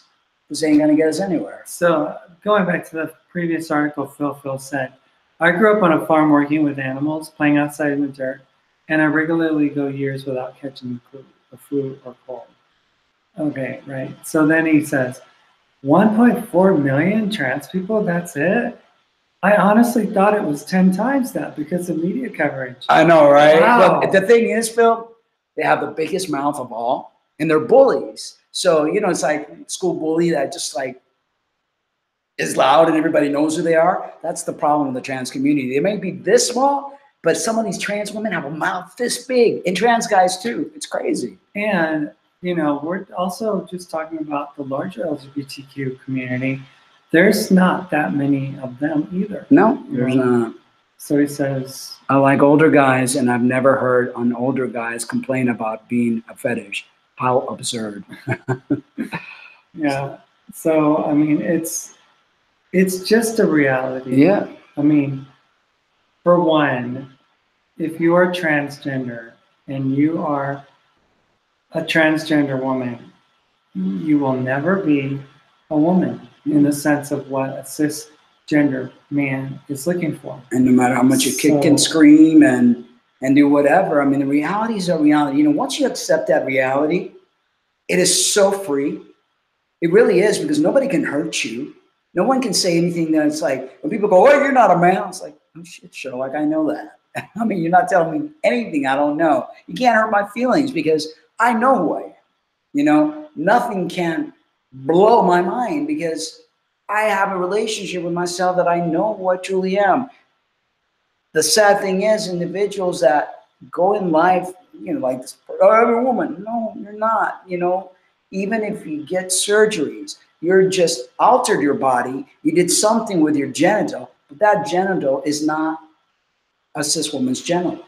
Right. And, the good news for you, if you're really into just having sex with people, is that, there are people out there that are interested in having sex with you, right? Mm-hmm. But if you're looking for a long-term commitment, relationship, eventually marriage even, your chances of finding someone are very slim to none, because they fetishize trans women, trans men, but they don't make them as candidates for anything more than that. Do you know how many trans women have told me they go out with a guy, the guy never takes them out anywhere. It's either in their apartment, never lets them meet their friends, takes them to their mothers, none of that stuff. It's like, oh, no. I mean, you've had some trans women giving the guy an ultimatum, and they're like, okay, we're done.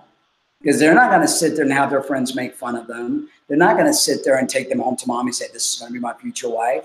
There might be some individuals that get lucky, a young trans woman who transitioned early and whatever, and nobody knows, you might get lucky. But that's the exception to the rule. Majority of the time, we're just fetishes for people. You know how many times I've had older guys, older gay men or bisexual men, because if you're fully gay, they're not going to be interested in me, wanting to fly me over to their place so they could do me and whatever. Because it's like a little fetish. It's like being a little boy with my little thingy. And it's like, that's that pedophilic, fantasy that they have. And it's like, I don't want to be a fetish. That's the last thing in the world that I want to be, And they're, curious. Yeah, curious. A lot of curiosity. Yeah. And, some of them are gay and they just, they are ashamed of it. and they figure that they should just like, you know, maybe just test out the waters with a trans woman. Yeah, because it's like stepping stone. Yeah. Stepping stone. Totally. But anyway, Jackson Bird, the 28-year-old host of the podcast Transmission and the YouTube series Queer Story, which I've never heard of either one, who lives in New York City. If you disclose that you're trans right away in your profile, that's good because anyone who has a problem with that won't even approach you. But it also means you might get people who fetishize trans people and are only interested in you because you are trans. But then if you don't disclose, when do you? It gets scarier and scarier the longer you don't tell them. What's the common theme with all these people dating? They all know that they're going to be fetishists, you know, and they all know that if they don't disclose, you're in trouble. The pleasant surprise are when you find fellow trans people in the apps, even if you're not into each other. It's refreshing to chat and vent about the stuff you've both seen on the app.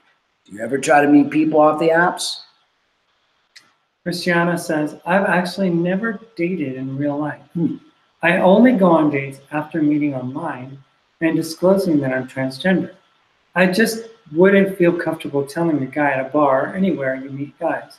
Trans hate crimes are still a big problem in the community, and my sisters and I are at the risk of being killed or beat up for living as their true selves just because someone isn't comfortable. So here's another reality, you know? A life of transitioning means a life of worrying that you're going to be killed. You know? What is the average age of a trans person? Not very old. I think it's like 30 something. I mean, either they die from drug use, AIDS, getting killed, you know, all sorts of different complications from the hormones and from their surgeries because their bodies just can't take it. But, you know, it's like, why would anyone? That's why we say what we say. Why would anybody want that for themselves? You know, like the video I made today. Why would anybody willfully want this? I think it's going to be great and think it's like all that glitters isn't gold. So what does it feel then? That's not necessarily true, though. I'm not sure what he's referencing. That's not so true, though. At that point, you're experiencing another person's closet. Yeah. Like another person who wants to stay in the closet. You know, like a trans, you know, they want to experiment with a trans woman. And, you know. So it's quite easy to avoid being a fetish, though. The issue is clueless people looking for relationships on hookup apps. Yeah.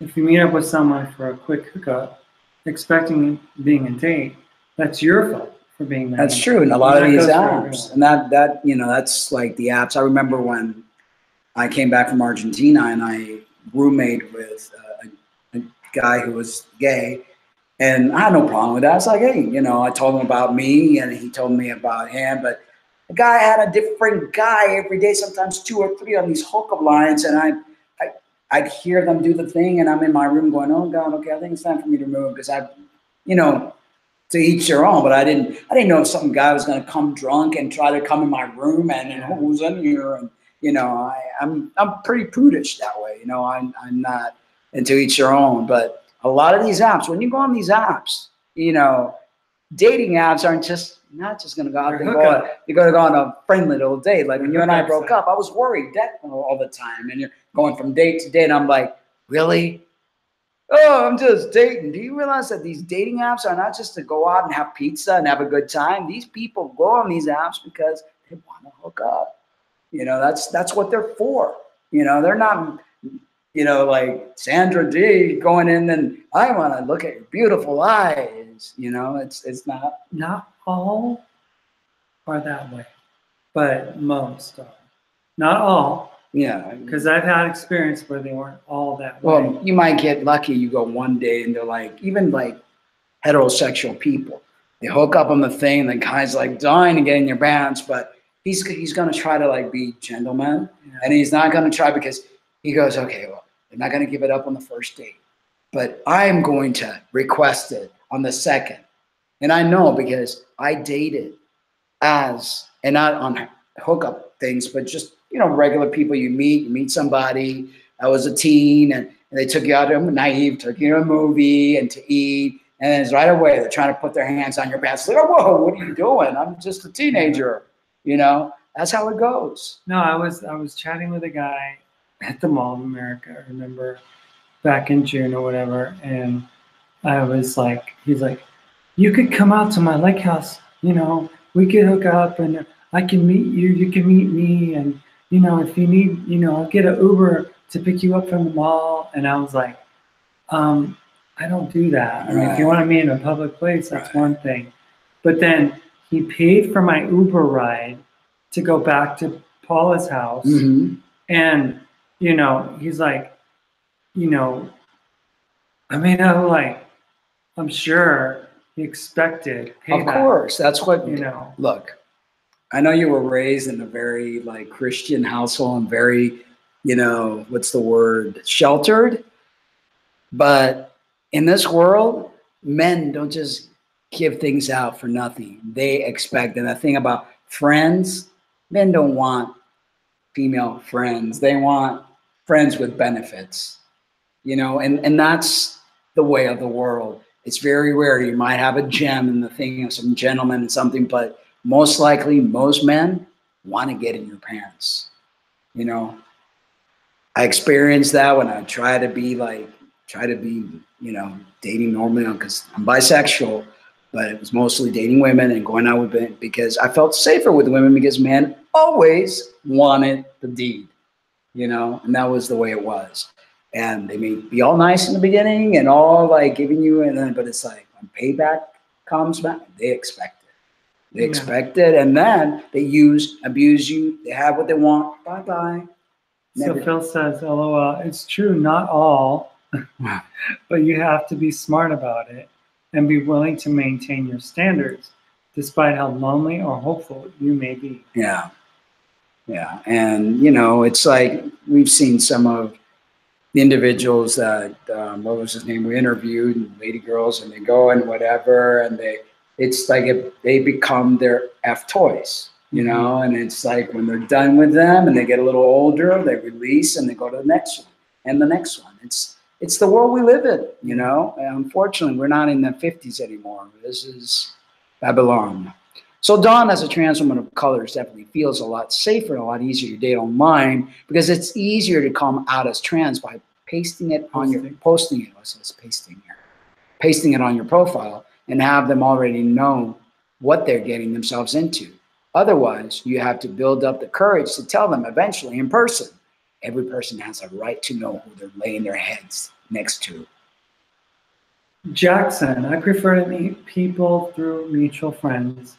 Even with all the person's personal information out there on the internet, they still feel too much like strangers. I think I still have that stranger danger mentality from growing up. Plus, did I mention I suck at making a move? I'm hopeless. It's much better for me to be explicitly set up by friends or have a real slow burn with a crush I met in the first place. In person first. In person can be tricky though, because then you don't know when to disclose your trans status. And for me, as someone who's very public about being trans online, I never know if I should just assume they've Googled me and found out. Sometimes I'm just sitting there wondering if they know or not, and if they don't, how disappointed will they be if I tell them? This is a trans man. Oh, is it? Jackson, yeah. Right? Yeah, plus did I mention it's like I'm making a move? Yeah. Right? Yeah, because that goes across the board. Yeah. Well, it's like me. I'm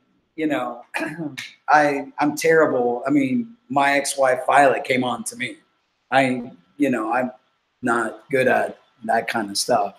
I'm pretty prudish that way. That's funny. When we were on the phone, you were talking to me the first time. There was no prudish or anything. So. Well, I on the phone. It was just yeah, hello, me go outside. I'm a romantic person, but I won't go up to a woman that I meet at a club or something. Oh, hey, baby, how you doing? Want to go out with me? Right. It's not. I'm kind of like. You were kind of set up with me. Yeah, where I was told to look you up, and I'm like, okay, well, I'm gonna put my little Cuban moves, and go into that deep voice and, hey, mama, ¿qué pasó? All right, anyway, what's your best advice for someone who's never dated a trans person and looking forward, what approach should they take when navigating sex? You remember that voice, don't you? Jackson, do your research. Google some basics on trans issues. Read articles and watch videos by actual trans people. Remember that it's not your day job or any trans person's job to educate you, and don't make it a big deal out of it. Oh, that just brings, you know, when I was moved here to Silver City and I was going to go out with, you know, I had broken up with Jesse and I was going to go out with a guy who was gay and he knew I was trans, turned me off completely by telling him, I did all my homework. I was looking how to make love to a trans guy. And, you know, so I'm educated. I've got the manual. I'm looking at him like, we ain't doing diddly squat. Hold on. Okay. All right. Yeah, I was like, and he expected, yet again, first date to go to bed. We went out to McDonald's. That's where and you expect me to go to bed with you? McDonald's? No, I'm sorry. If and when it comes to having sex, ask them if anything is off limits and how I refer to different parts of their body. This kind of open communication is good for any sexual relationship, but doubly important with trans, non-binary, and gender non-conforming folks. Let me tell you, that's a turn off. If you have to sit there and go, wait, I can't touch this, but I can touch that. And I mean, I would be so turned off if I'm going to make love to a person and I have to be worried about offending them or not doing or not touching or not. I mean, when you're in bed, anything goes. I mean, that's part of, you know, the animalistic, you know, I mean, in my opinion, if you have to sit there and go, oh, no zone, oh, yeah, he's like, it don't work. Okay, so also start challenging yourself on how you think about gender, both your own and other people's. What does it mean for people who aren't women to have vulvas and people who are men to have dicks? Challenge yourself to think about sexual attraction beyond genitals and with more focus on the complete human. Blah, blah, blah. John, be open-minded and develop thick skin because people will talk negatively about you for dating a trans person. When you find out the person is trans and you're okay with it, don't go asking personal questions right away unless they say it's okay when you ask permission. And if you aren't okay with them being trans, just be nice about it and kind of say you're not open to it. There's no need to be rude and call names. It's like, and you wonder trans people are single. Because people go, this is just too complicated. I can't deal with this. Once I was chatting with a guy online and he had no clue I was transgender at all. I was very scared because I thought he wouldn't be interested in me based on my past experience. I was wrong about him. He was very sweet and said he didn't care because all he saw was a woman. It didn't matter to him what my past was. How's that relationship working out? No. Because guys will say anything. Anything. Some men have sex with goats. So, yeah, and hens and bestiality. Yeah, it's very, very high. Christiana, treat them like you would any other cisgender girl or guy. We don't want to be the freak you try to date. You try and treated us differently because it makes us feel that way. Be careful what you ask. Asking if they had surgery would be triggering or upsetting to some trans people.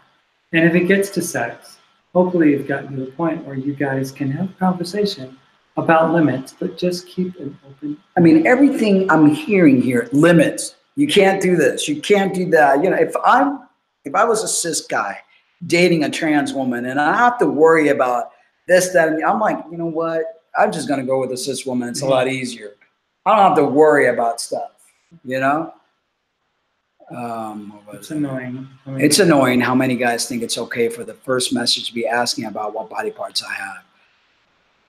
You know, Christiana Rose, 24-year-old YouTuber, get used to it because that is what you got yourself into. That is what you bargained for.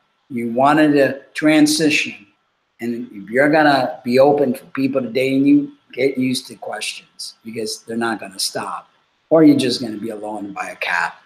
In one word, how would you describe dating as a transgender person in 2018?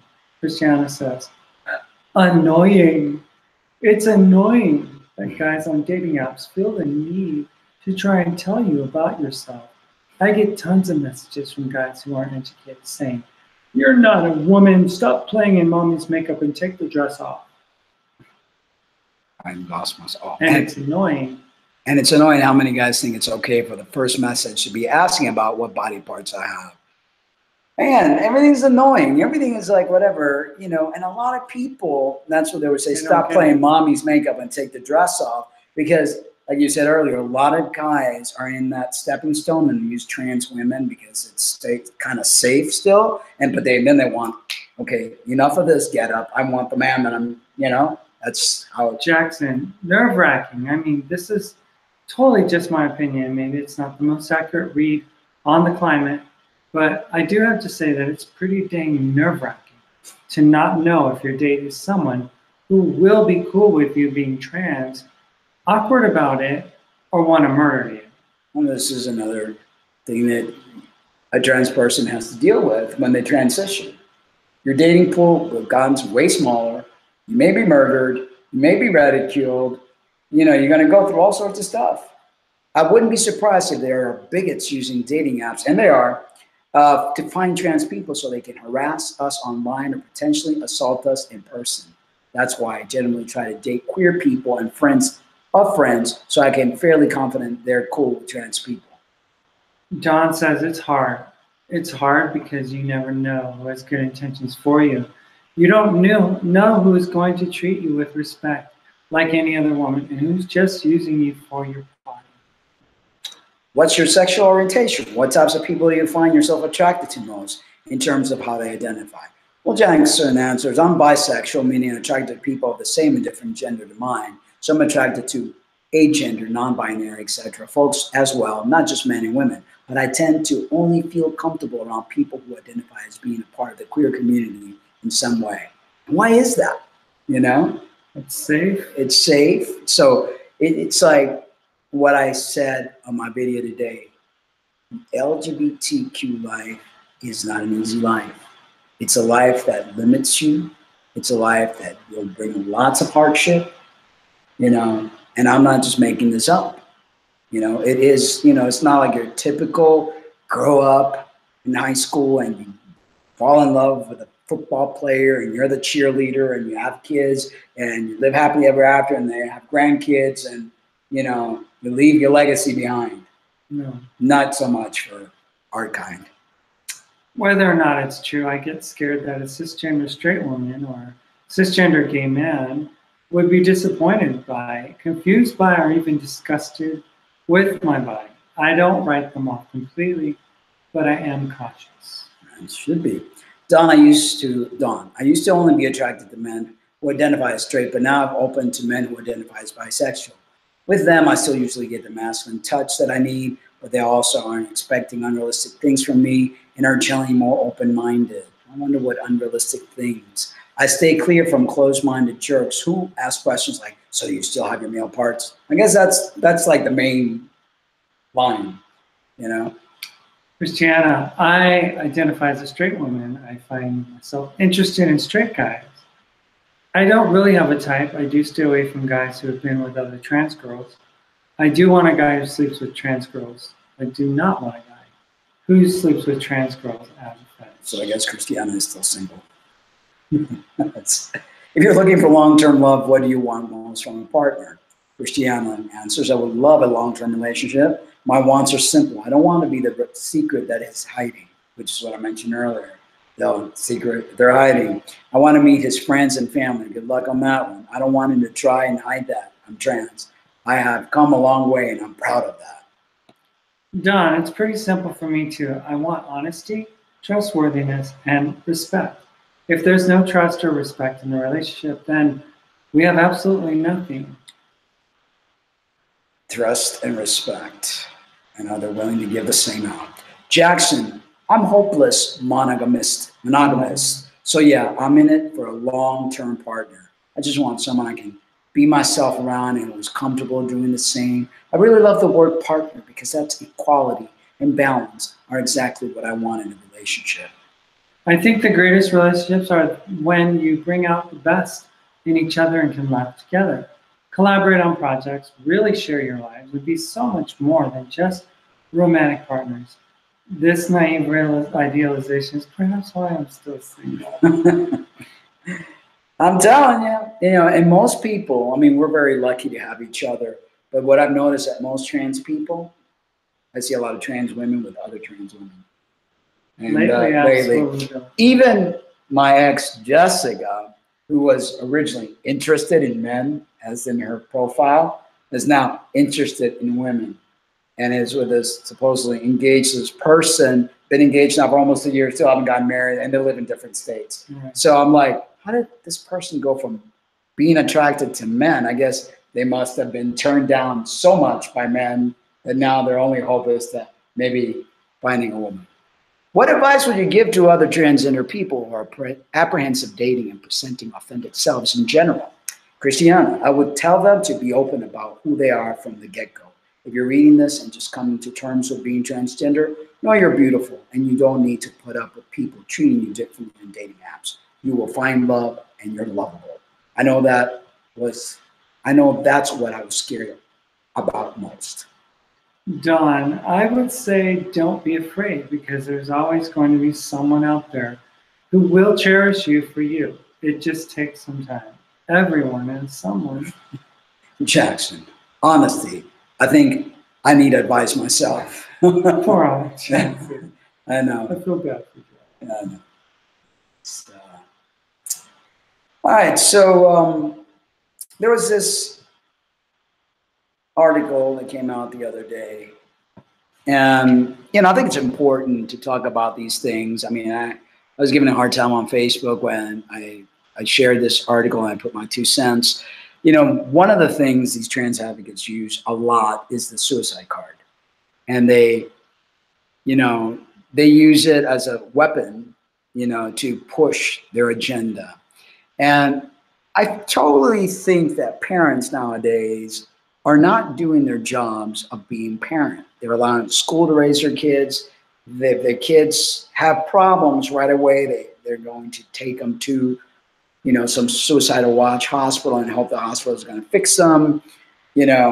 They're leading their kids on. And if I recall, one of the things I read among the professionals, do not lead your kid on with this gender identity thing, especially a lot of these younger women who are, there's a quick onset of gender dysphoria. What was it called? There's a name for it. Oh, yeah. Something or another. We've talked about it before.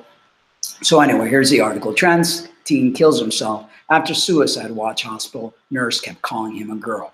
It is not the responsibility of the healthcare provider to properly use the pronouns that we want them to use. It is not the responsibility of people to validate us. That is not people's responsibility. If you get butthurt, if you get upset, that's on you. Not everyone will see you as you wish to be seen. And that's one of the things trans people need to get through their heads. And they were making him worse. They were completely traumatizing him, says the mother. Okay? A trans teen killed himself after being taunted by hospital employees kept calling him a girl while he was on a suicide watch lockdown. Tantalizing him and taunting him, calling him a girl. Okay. Kyler Prescott, who was just 14 when he died, was overcome with anxiety and depression when he committed suicide in May 2015. I also wanted to add, I've known a lot of individuals. I actually was in a group of, back in the day, Eon was the name of the teen. Parents were very accepting of him. He had friends. He still hung himself. Okay. Who came first, the chicken or the egg? The gender dysphoria is not what causes the suicide. These individuals have mental illness. If someone is suicidal, that is a mental disorder. People that are suicidal are Baker acted so that they are not a danger to themselves. Because it is what it is. Teenagers, you don't have to be trans, are very highly capable of committing suicide because they're in that awkward stage. Hormones are raging and things are happening. Yeah, I had a personal friend whose son back in 2010, he committed suicide only a week into college. He had a girlfriend. He was, he had been on Ritalin, but they found him that he had strangled himself in his dorm room. That's how Ian killed himself. He hung himself. Ritalin and a lot of these medications have suicidal tendency. Antidepressants have suicidal tendencies. So I find it very wrong for the mother to blame the nurses and the people in the hospital for something they couldn't take care of themselves. I mean, parents are responsible for their children, their well-being, the way they act, the way they are. You don't just go here, or like to send them to school. Here, teacher, teach my kid. Here, hospital, fix my kid. In the weeks before his death, the Southern California team was admitted to Rady Children's Hospital, San Diego, in the youth's psychiatry unit for a 72-hour suicide hold. But when he was held there, hospital employees kept referring to Kyler as a girl from the point he went into a spiral. He was frantic, his mother, Catherine Prescott, said. They were making him worse. They were completely traumatizing. I think as the mother and as a parent, you allow your kid to express, but you don't feed into the, oh yes, you're a boy. You bring your child to reality.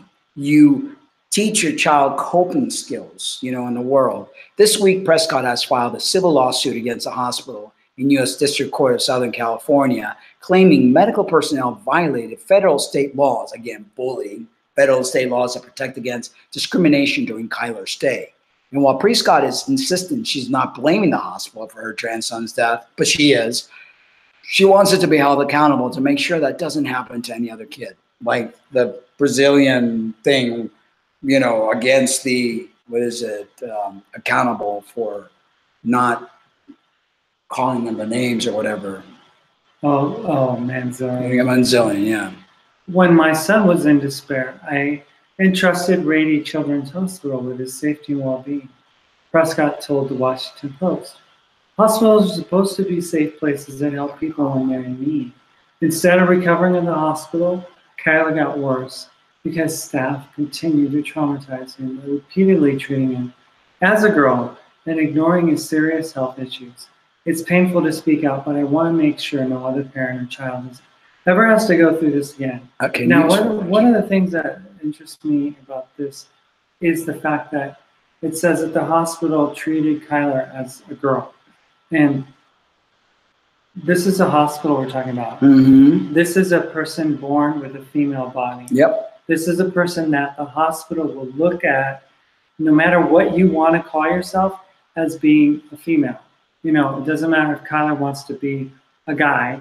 It doesn't matter because the dosages that Kyler is being given in his medication is that of a female body, because that of a male body would be different, Definitely. I see Phil had something else to say. I don't know where we left off. He said, yeah, that's pretty fucked up. That's the last comment he said.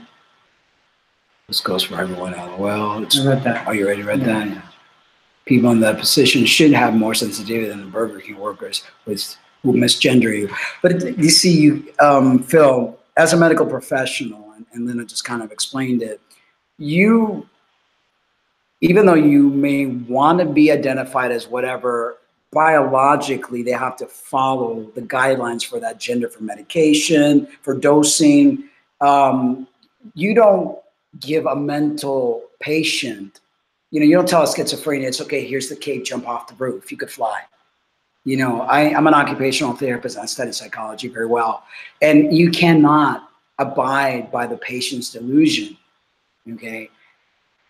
This new thing with this gender dysphoria, and it's the only condition that allows the patient to lead their treatment and to be told what guidelines a medical professional has to follow. Yeah, but the thing is that, in the case of, like, say I was donating plasma at a place in Minneapolis and in St. Paul, and basically, if you donate as I would have wanted to as a female, right, then you are putting at risk other people, women, who need the plasma, because your plasma may be endangering others, I mean, I don't know, but, when medical professionals have to deal with medical bodies, male and female bodies, they have to treat them differently. Right. And the because protocol, those bodies have different needs and different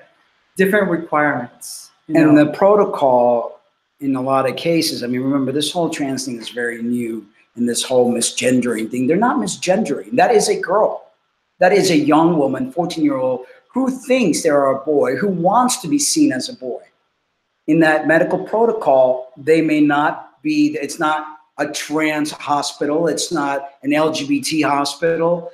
They are possibly not trained to be PC. So, you can't blame a professional who may have never seen a trans person in their life. May not. It's like what they see in front of them is a girl, and you can't blame. Phil says, but their mistreatment wasn't due to medical issues related to female biology.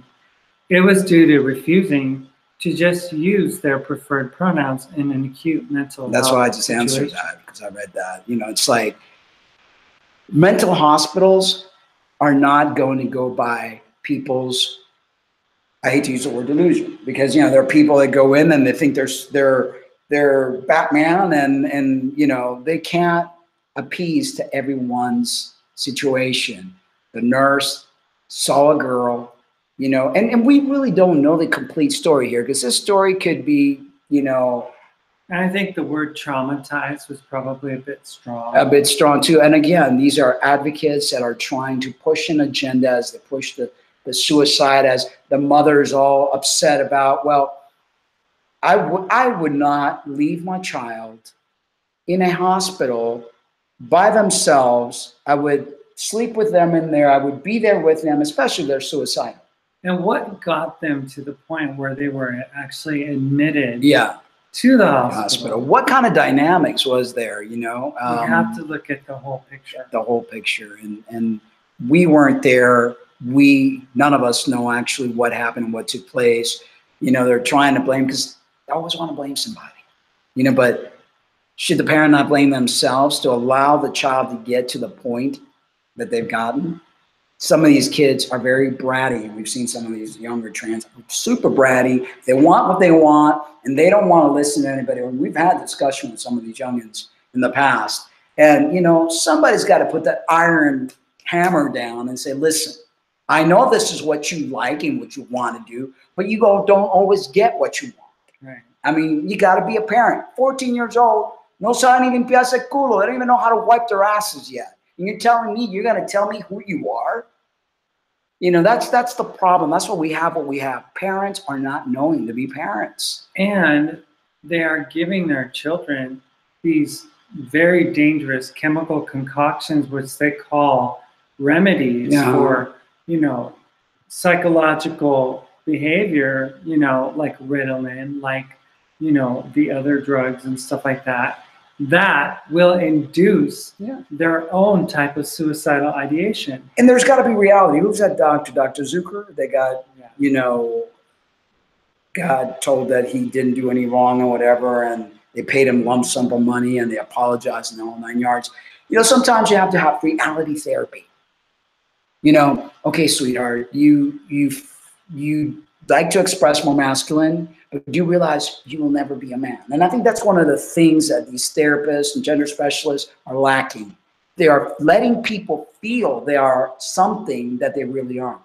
And that's where the danger comes. And when a parent, in fear that their child's going to kill them, says, oh, God, okay, I won't call you whatever because I don't want you to hurt yourself. That doesn't help anyone, because that only creates more problems in the long run, as we saw right here. So we as adults need to be that force. That's what we tell people, don't do it, because it doesn't solve anything. The little magic fairy ain't going to come and turn you into Pinocchio, into a real boy. It ain't going to happen. I mean, and we've got to be real about these things. We can't tiptoe around people. It solves absolutely nothing. It actually causes more harm than good. So Radies Children's Hospital. So Radies Children's Hospital in San Diego has a gender management clinic to help young people dealing with their gender dysphoria. In a statement, the hospital said their top priority is providing the absolute highest level of care to our patients and families, while it is the policy of Radies Children not to comment on pending legal matters. Any allegations of wrongdoing, including discrimination, are investigated thoroughly and follow up, they added. Kyler wrote a poem in the weeks leading up to his death. I've been looking for him for years, but I seem to grow farther away from him with each passing day. He's trapped inside this body, wrapped in society's chains that keep him from escaping. But one day I will break those chains. One day I will set him free, and I'll finally look in the mirror and see me, the boy I was always meant to be. And you see, when people think that they can magically change their sex and be something that they weren't born as, that's a problem. Gee, you had a song about I did. I wrote a song about Pinocchio. What was it called again? So Real to Me. Yeah, So Real to Me. And I compare trans guys as Pinocchio, and, you know, because I fell for the, you know, line and punchline and everything else back in the day. And I thought, you know, till reality kicked in. And you could express, you could dress, you could be you, but we will never, ever, I will never be a man. I know that, and I've accepted that. Even though I look like a dude, even though, but it comes to brass tacks, I know I'm not. And that's healthy, and that's reality. And if we live in La La Land and think that we could be something or not, that's when we get hurt. That's when, you know, our worlds become frantic. We need to have reality base to be happy, to be well-adjusted individuals. So Phil says, I'm sorry, but in this case, it's needlessly cruel. And, you know, on the surface, if that was what they were doing, was like, ah, you're a girl, ah, traumatizing the kid. Yeah, that would be cruel. But I think otherwise. I think that the hospital staff probably said, can you go get her IV? Can you make sure she, and, you know, they probably weren't really referring to the individual. Exactly. I mean, mean, they were just talking in medical terms, because medical terms are terms of reality for medical professionals. And they do have a part of their business that, or whatever, of their hospital that is actually, they have their gender own gender management clinic. So I don't think these people have not been versed in protocol and stuff like that. But, and I don't think they were malicious about it. I really don't think that was the case. But I think that that's what it was turned into, because maybe Kyler overheard a nurse tell another nurse or a doctor, you know. But the fact is that Kyler was in there. And Kyler had other problems. Kyler had issues. Of course, and a lot of them do. It may have been connected to a drug medication that they were being given. And it may have induced their suicidality. And this is an excuse that is being laid upon the hospital. To blame somebody. But I also want to add, Phil, you know, you talk about being needlessly cruel. Biology is not needlessly cruel. I mean, biology is biology. You know, I could get upset at somebody saying, hey, you're a girl, you're a woman. Why am I going to get upset at that when I know that's a fact? No one's lying. No one, you know, I've had people, you'll never be a man. And then, like, they expect me to get all upset about that. And I don't. Why? Because I know that's fact. And I think that's healthy for individuals to know facts, to know who they are, to know their biology, you know. And I understand this individual was in crisis, but this crisis didn't just happen overnight. This is something that obviously has been building up. Could be what I just said, the medication they were on. They're probably depressed, anxious, which a lot of these young women that have Asperger, they have neurological impairment, they're angry, they have all slew of different things, and they're over-medicated.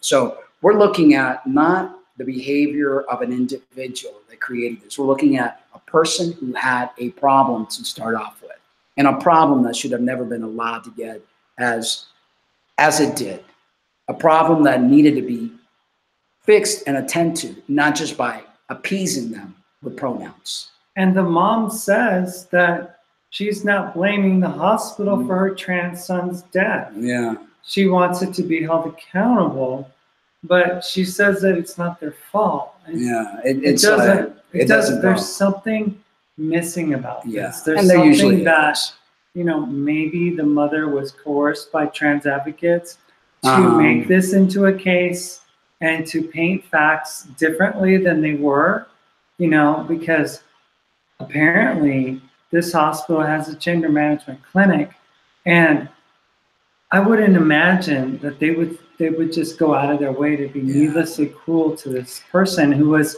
already suicidal. Yeah.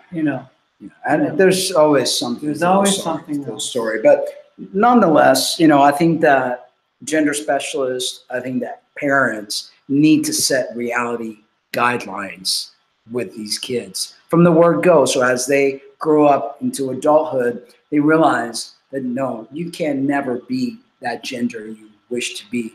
You could present, you could, live your life as best as you can, but know your biology. Don't get upset at people because they don't see you. Don't get upset at people because they don't give you the pronouns, they give you the validation that you wish.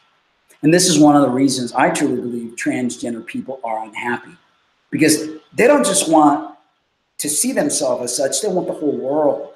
They need that validation because that's what they look for, and you're not going to get that. You're not going to get the world to be, bowing down, and that's what trans advocates try to by bullying people. Like the Brazilian person, they're bullying not one, but what was it, 16? 16. Oh, they were trying to get their, monies for some sort of surgeries with that one, and then ends up being a pedophile. And, the reality is that, if I were needing medical treatment, they wouldn't follow the protocol that's listed in my gender marker, because if they did, that would probably not give me enough medication or, emergency services that I need. And if you had, for whatever reason, all 5'4" of me, I'm sure when they put in, what is it they put into you today? Oh, the contrast. Yes, I'm sure that when they put in the contrast, that knowing that you had a female body, that they wouldn't put as much contrast as they would if you had a male body. Right, because they put you in danger. That would put your body in danger. Exactly. So they're not being irresponsible by categorizing physiology as they see it, as they have, a history of noticing what it is. Right. They're being responsible, doing their medical job to treat an individual the way they need to be treated, So, I mean, we're not going to go to the next thing because it's 11 already. So the name of the game, or the moral to the story, is, we need to properly educate. Parents need to be educated to deal with a little more reality-based upbringing with their genderqueer child. Because basically that's all it was, a genderqueer. And if you looked at the picture, I might have it in here somewhere, just very genderqueer looking. You couldn't say, hey, this person is, a boy, because, and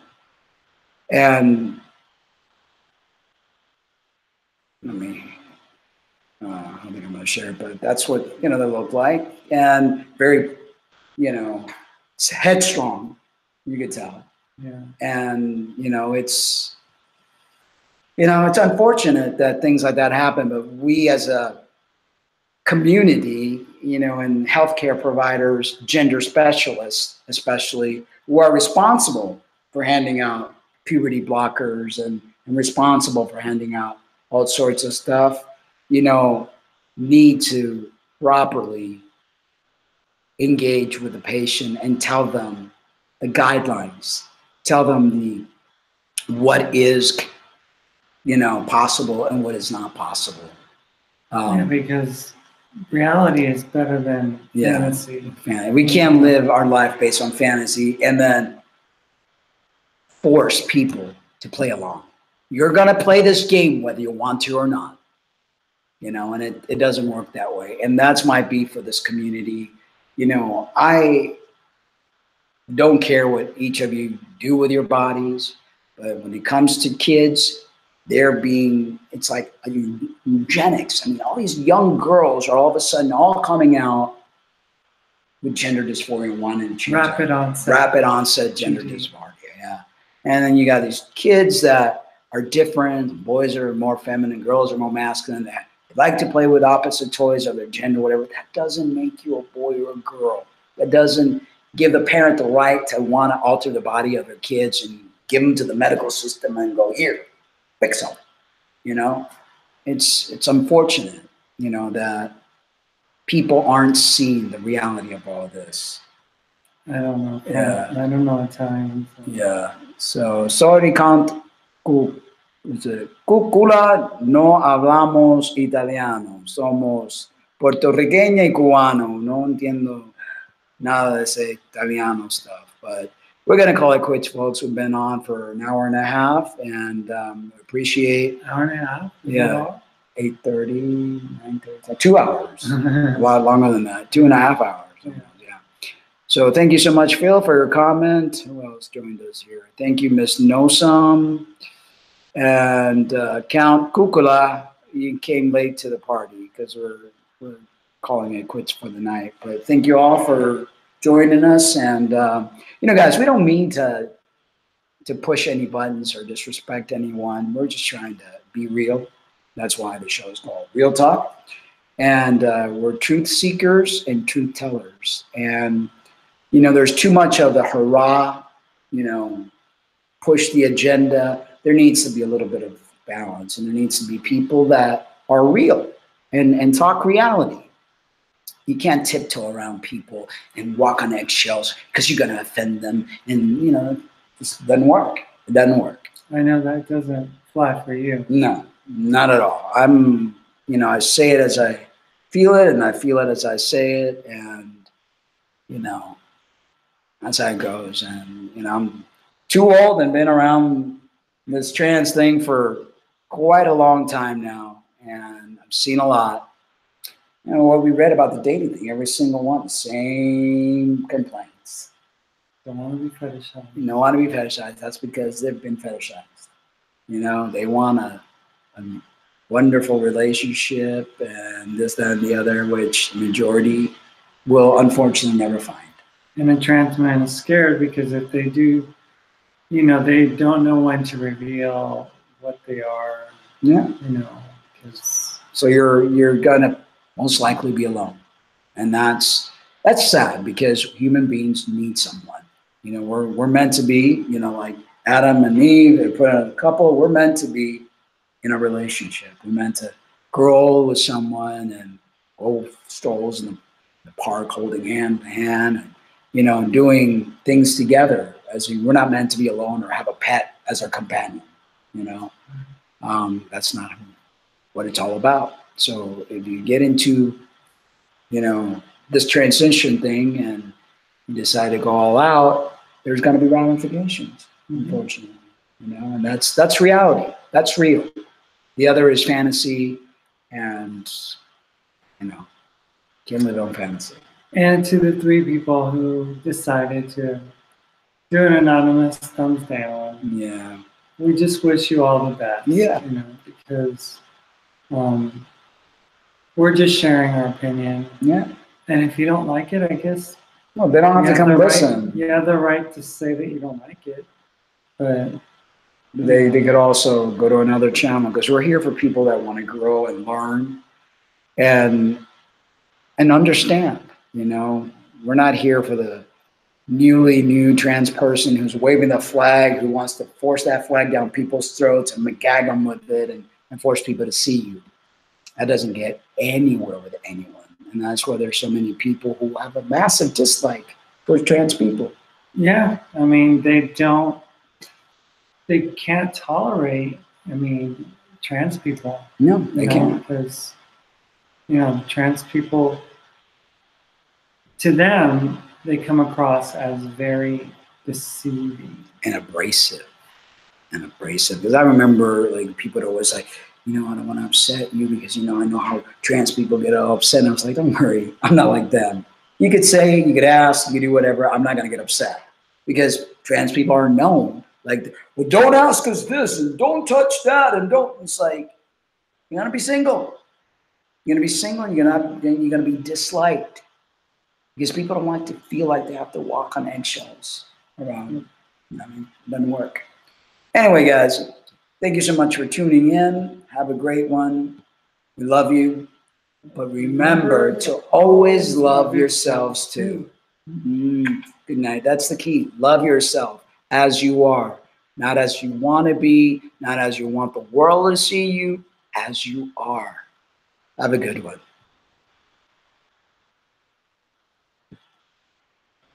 Love yourselves too. Good night. That's the key. Love yourself.